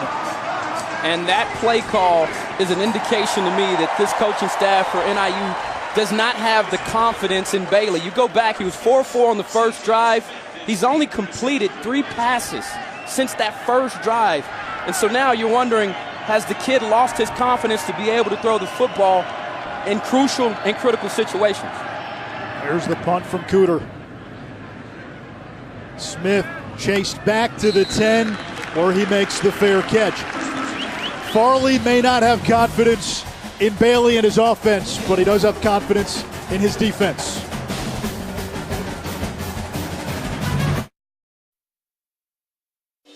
The 2015 NCAA FCS Football Championship is presented by Northwestern Mutual, proud to be an official financial planning partner of the NCAA. Bruce Almighty, the freshman Bruce Anderson, pinball wizard, taking the opening kickoff of the third quarter for a touchdown. That's the difference in the game. Time of possession, usually a statistic. North Dakota State dominates. They're actually behind UNI today. And the Panthers, after the last punt, relying on this defense now to come up with a stop and maybe set up the UNI offense with a short field. Bison ball from their own 10.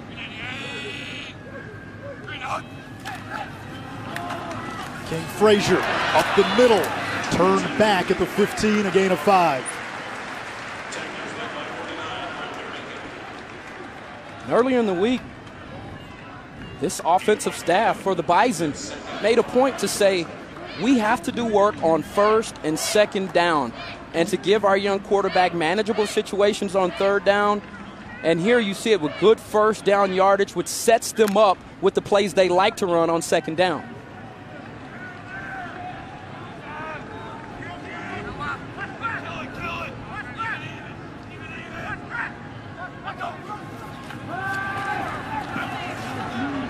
Sticks pass is caught at the 26. A first down. There's Zach Vra. Make it Moody with the catch. Remember, the FCS semifinals continue next weekend on ESPN2 and ESPNU. For more information, go to ncaa.com, the official online home for all 90 championships. Easton Stick, an efficient 11 out of 15, 96 yards.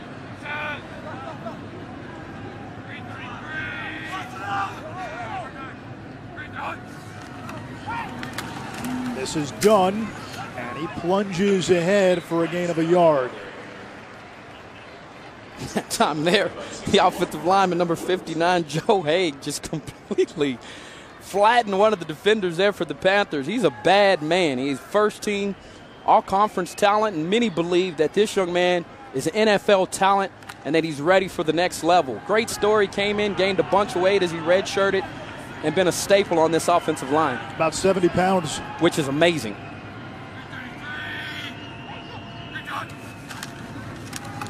On the ground once again. There's an opening for Frazier. Can Hall run him down? DeAndre Hall able to save a touchdown, but not before a big gain for King Frazier, 51 yards. And in talking to some of the people close to the program, early on in this young man's career, he just didn't give the effort at times that matched his talent. And the best players, when they figure out how to work harder than the next player, really hard for another person to close that gap, that was a fantastic run once he got in the open field, and also the awareness to stay in bounds so that this Bison team could continue to run down the clock.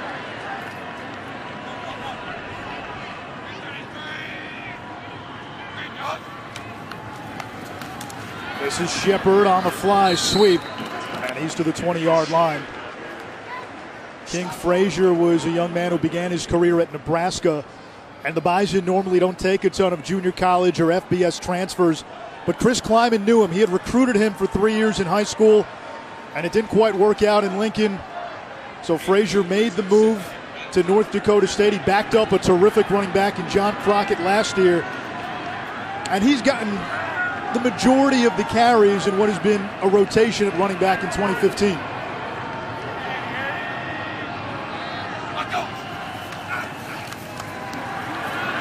Stick rolling to his right, throws on the run. Shepard comes back for it and makes the catch inside the 5.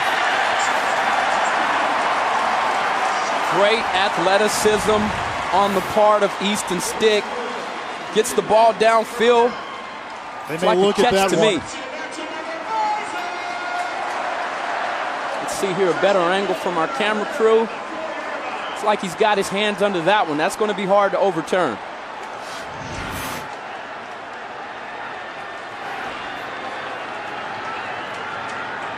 No need to review that. It'll be 1st and goal for North Dakota State. And now perhaps a need to review that. Timeout, Northern Iowa, the first of the half. No, it's a timeout by Mark Farley. 1st and goal, a key defensive possession for UNI. The Bison looking to go up 2 scores.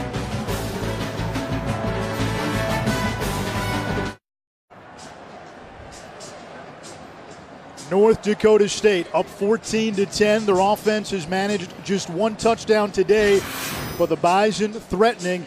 However, we've seen this Northern Iowa defense a couple of times pin to their back, make some big plays with North Dakota State having the football in Panther territory. We have, and I think the difference has been in this last drive has been Easton Stick.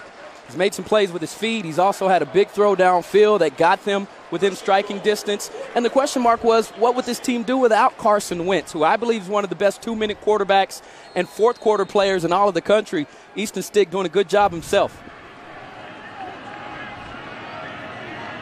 1st and goal from the 4. Up the middle, Frazier for the score, and now a flag.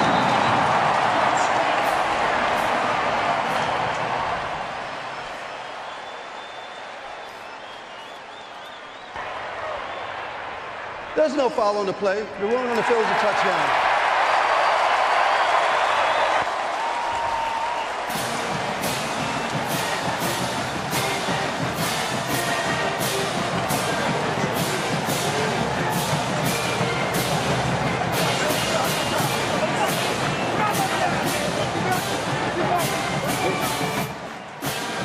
A 4-yard touchdown run.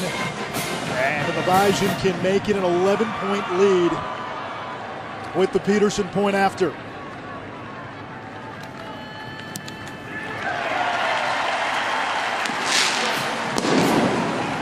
King Frazier got stronger as that drive went on.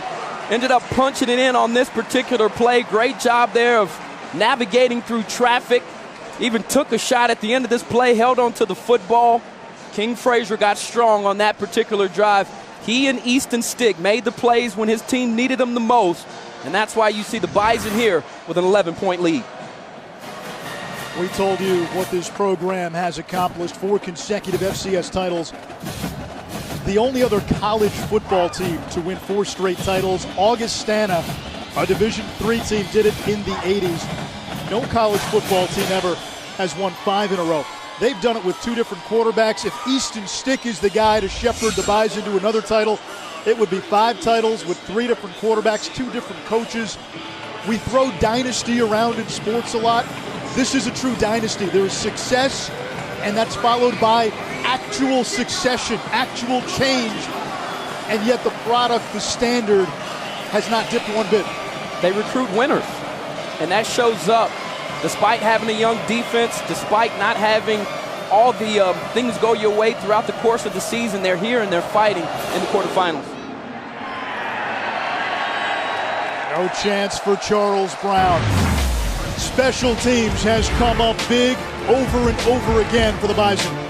Well, the field position, you see it here, 62-yard punt. Just an amazing punt there, and then you come back and you look at it, another punt inside of the 5-yard line. Outstanding there. LeCompte has been the special player of the day for me. And when you talk about it, yeah, they've made some things happen, but we saw this last week versus Montana. Look, if you aren't tweeting that this is a SportsCenter top 10 play, you're crazy. The way that it came out showed momentum, his ability to run through wimpy tacklers. Great job there by the Bison. Bailey to the air, far sideline, that's hauled in, and it's Darian Miller, the senior from Missouri. A 1st down for UNI. You look at total yards, the Bison doing most of their damage in the second half, and North Dakota State's defense has been a lockdown unit after halftime. And now you turn Bailey into a thrower. That takes him out of his comfort zone.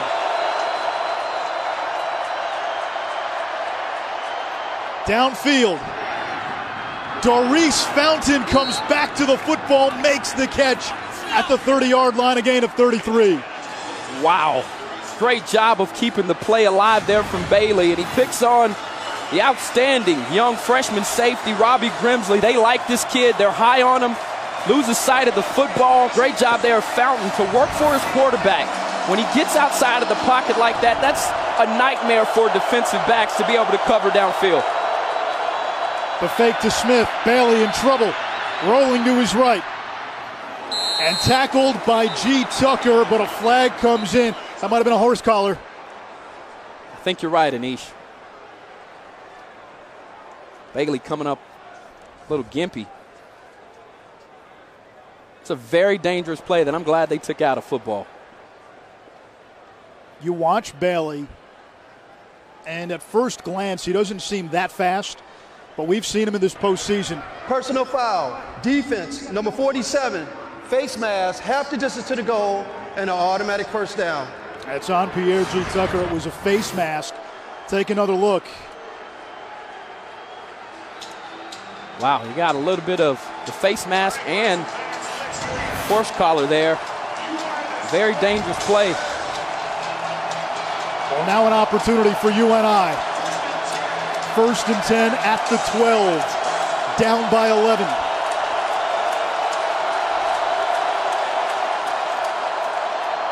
Tyvis Smith out of the backfield.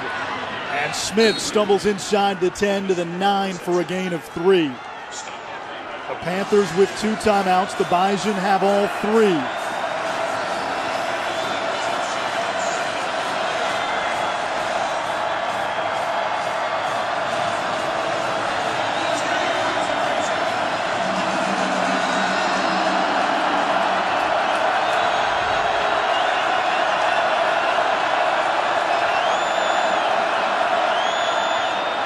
Bailey to the air, broken up by C.J. Smith. His 3rd PBU of the game. Down here, everything tightens up. You know what's coming. Slants or fades.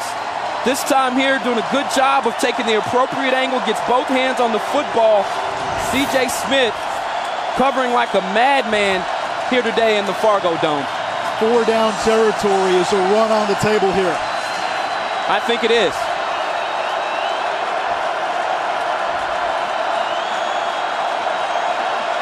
Smith in motion. Bailey's going to keep it. And the 230-pound junior out of Bolingbrook, Illinois, gets 3 more. So 4th and 4 for Northern Iowa. This could be 4th in the season. Yeah, and this is a team that only has 2 touchdowns the last 8 red zone trips of the season. They haven't been great down here in terms of getting touchdowns. They'll need to change their fate here to stay in this ball game. Well, they'll kick the field goal here to get down with an 8 and then bank on that defense to get the football back. Yep, with a 2-point conversion.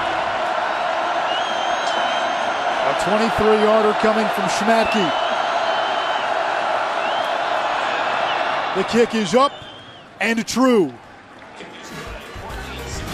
1-score game. 4:17 to go in regulation. Media timeout.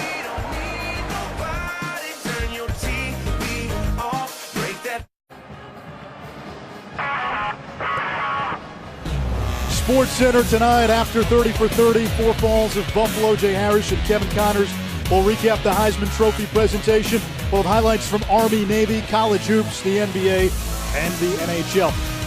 All right, Ahmad, question for you. Northern Iowa down by 8.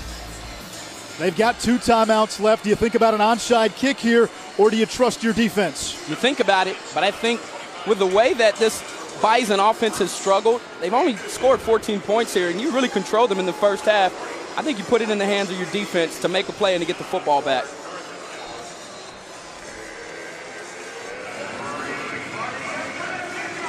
Schmatke to kick it off.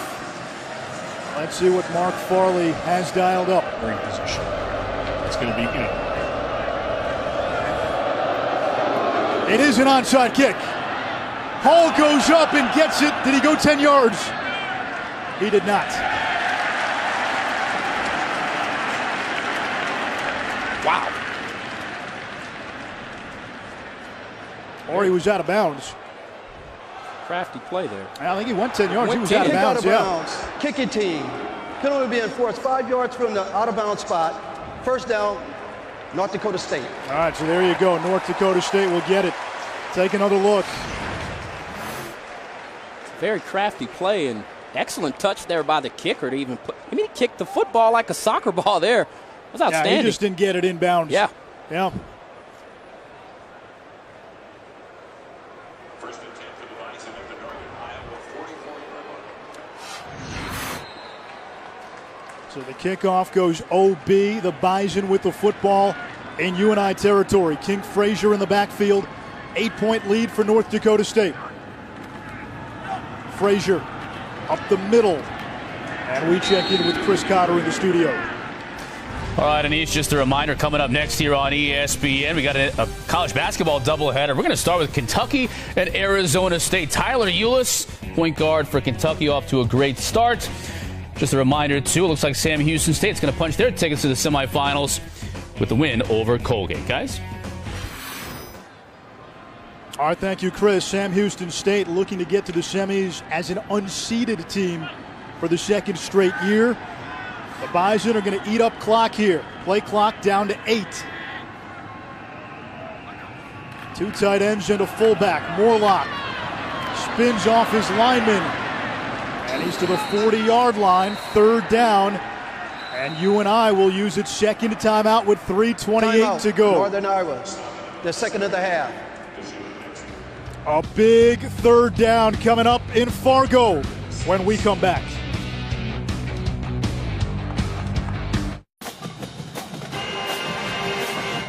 Winner of this game moves on to the semifinals. Richmond awaits. If North Dakota State holds, the semis will be at the Fargo Dome next week. If UNI pulls it off, the Panthers will go to Richmond. 3rd and 6.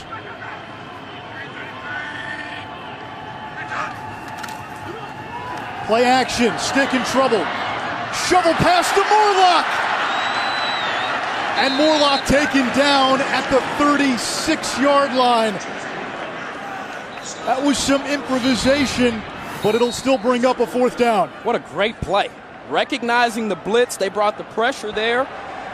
Timeout. The outside. Northern Iowa, the 3rd and final of the half. Stick doing a good job. Good play. Trying to create his own legacy in this part of the ball game late in the 4th quarter to lead his team to a victory. Again, the winner will play Richmond in the semis. The Bison, during this 4-year championship run, have not had to leave Fargo until the championship game. So if they win, they'll be home for the semis, with Illinois State losing last night. Sam Houston State on its way to getting a date with Jacksonville State. All right, about 4th and 2. It's 21-13. We see the punter, Ben LeCompte, come out. In years past, maybe with Brock Jensen at quarterback or Carson Wentz, I could see Chris Kleiman going for the win right here. UNI used its final timeout. LeCompte has been so good at flipping the field, so good in the punting game. Do you agree with the call? I do. Make them drive the length of the field. Nobody back deep for Northern Iowa.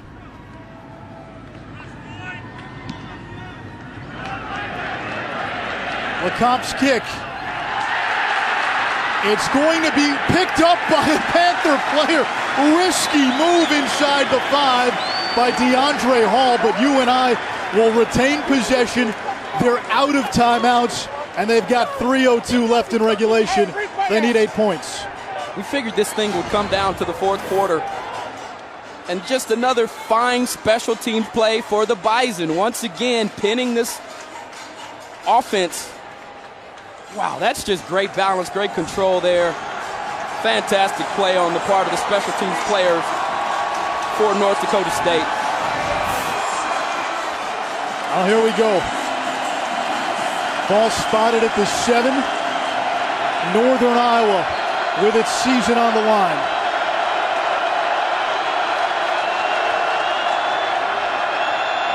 Bailey under pressure, sacked in the end zone. Brian shots, it's a safety, and that should seal it for the Bison. You asked, was it the correct decision? Yes, it was. When you have perhaps the best punter in FCS, he pins him back. Bailey with nowhere to run, and those plays are so costly. You see why, because if you get a sack at that point, it turns into points. And the Bison defense doing a good job of pressing. This is a simple four-man rush. Great move there by Schatz, a swim move to get around the offensive guard. And that is one of those plays. If they continue to win and get to the championship, you look back at plays like that that make you a legendary household name for stepping up big in the fourth quarter. This program, the Bison, they have become the flagship school of not just the Missouri Valley Conference, but the entire FCS. Game Day has visited Fargo twice. This run of success, 4 straight titles, and this championship resolve. Call it what you will. We've seen it on display in the postseason so many times, a number of times last year. They stymied Montana in round 2, and really in this second half, North Dakota State took control of this football game. It started with a kick return for a touchdown by Bruce Anderson. I'm not sure if we've ever given the Player of a Game award to a punter, but my vote would go to Ben LeCompte this afternoon. Mine too, absolutely. And that was actually the first safety of the year for this Bison defense. What a time for that play to come at. So now Northern Iowa will free kick it. North Dakota State up by 10, less than 3 minutes to go. Mark Farley out of timeouts. And if the Bison run out the clock here in the next 3 minutes, that means they can stay home for the semifinals against Richmond. Richmond knocked off Illinois State last night. Illinois State and North Dakota State met in the championship game last year. That was a thriller, with the Bison winning thanks to a heroic final drive by Carson Wentz. There is Ben LeCompte, the hero this afternoon, 19 in yellow.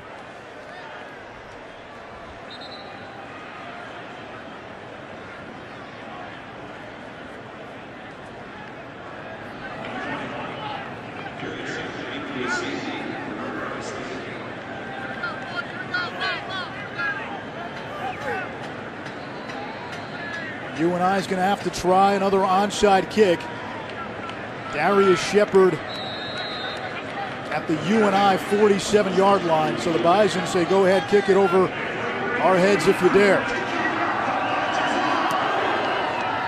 Bouncing ball, goes up in the air. Vra, the 6th-year senior, comes down with it, and North Dakota State has the football.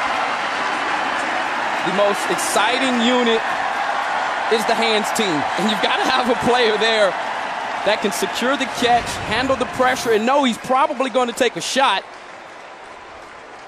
You see it here. It's great timing. Does a good job of catching it at his highest point. If he doesn't, that opens up for Fountain there to maybe make a play on the football. That might have sealed it. He's the only player on this Bison team who has tasted defeat in the postseason. 2010 in the quarters to Eastern Washington. Frazier. UNI cannot stop the clock.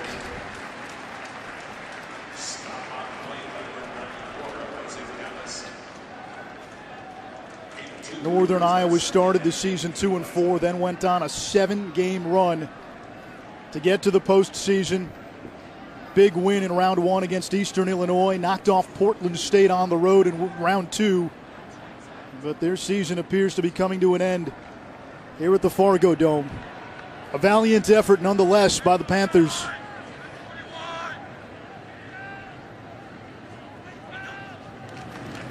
Frazier again to the 34-yard line. 3rd down. The Bison will continue to let the clock bleed. Looking ahead, Ahmad, when these two teams played in the regular season, it was just a physically and mentally exhausting affair. Both coaches admitted they were not the same in the following game, and both lost the following game. UNI to Western Illinois, North Dakota State saw its 26-game home win streak come to an end against South Dakota. There's a chance the Bison may have to play on Friday night. Richmond would have the extra day to prepare. Now, North Dakota State would be at home but you have to wonder what sort of physical toll a game like this takes on a team. Frazier picks up a first down, and that'll seal it. I've got to give Frazier some credit here. You talked about the physicality and how these two teams and the styles that they play will take a toll on you. You know what's taking a toll on this NIU defense? King Frazier. This young man has been special in the second half, particularly the last 3 drives. Coming into the drive before they scored a touchdown, the Panthers were leading in rushing. And on that particular drive, they took it over. And we said, coming into this game, win the rushing battle. And it's just been too much for this Panthers defense as these Bison, the guys up front, started leaning on them, and King Frazier started running with extreme aggression and anger. Victory formation. Easton Stick takes the knee. Chris Kleiman getting this crowd fired up.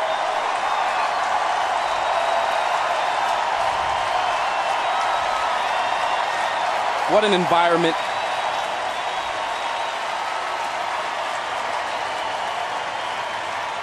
Easton Stick was the backup quarterback to start the season. The starter, Carson Wentz, a first-round caliber talent. And despite early adversity, despite an injury to their best player, the Bison continue to win and advance. North Dakota State back into the semifinals, 1 win away now from defending their championship. It'll be North Dakota State and Richmond next weekend right here in Fargo. The Bison advance 23-13. Now to the studio and Chris Conner.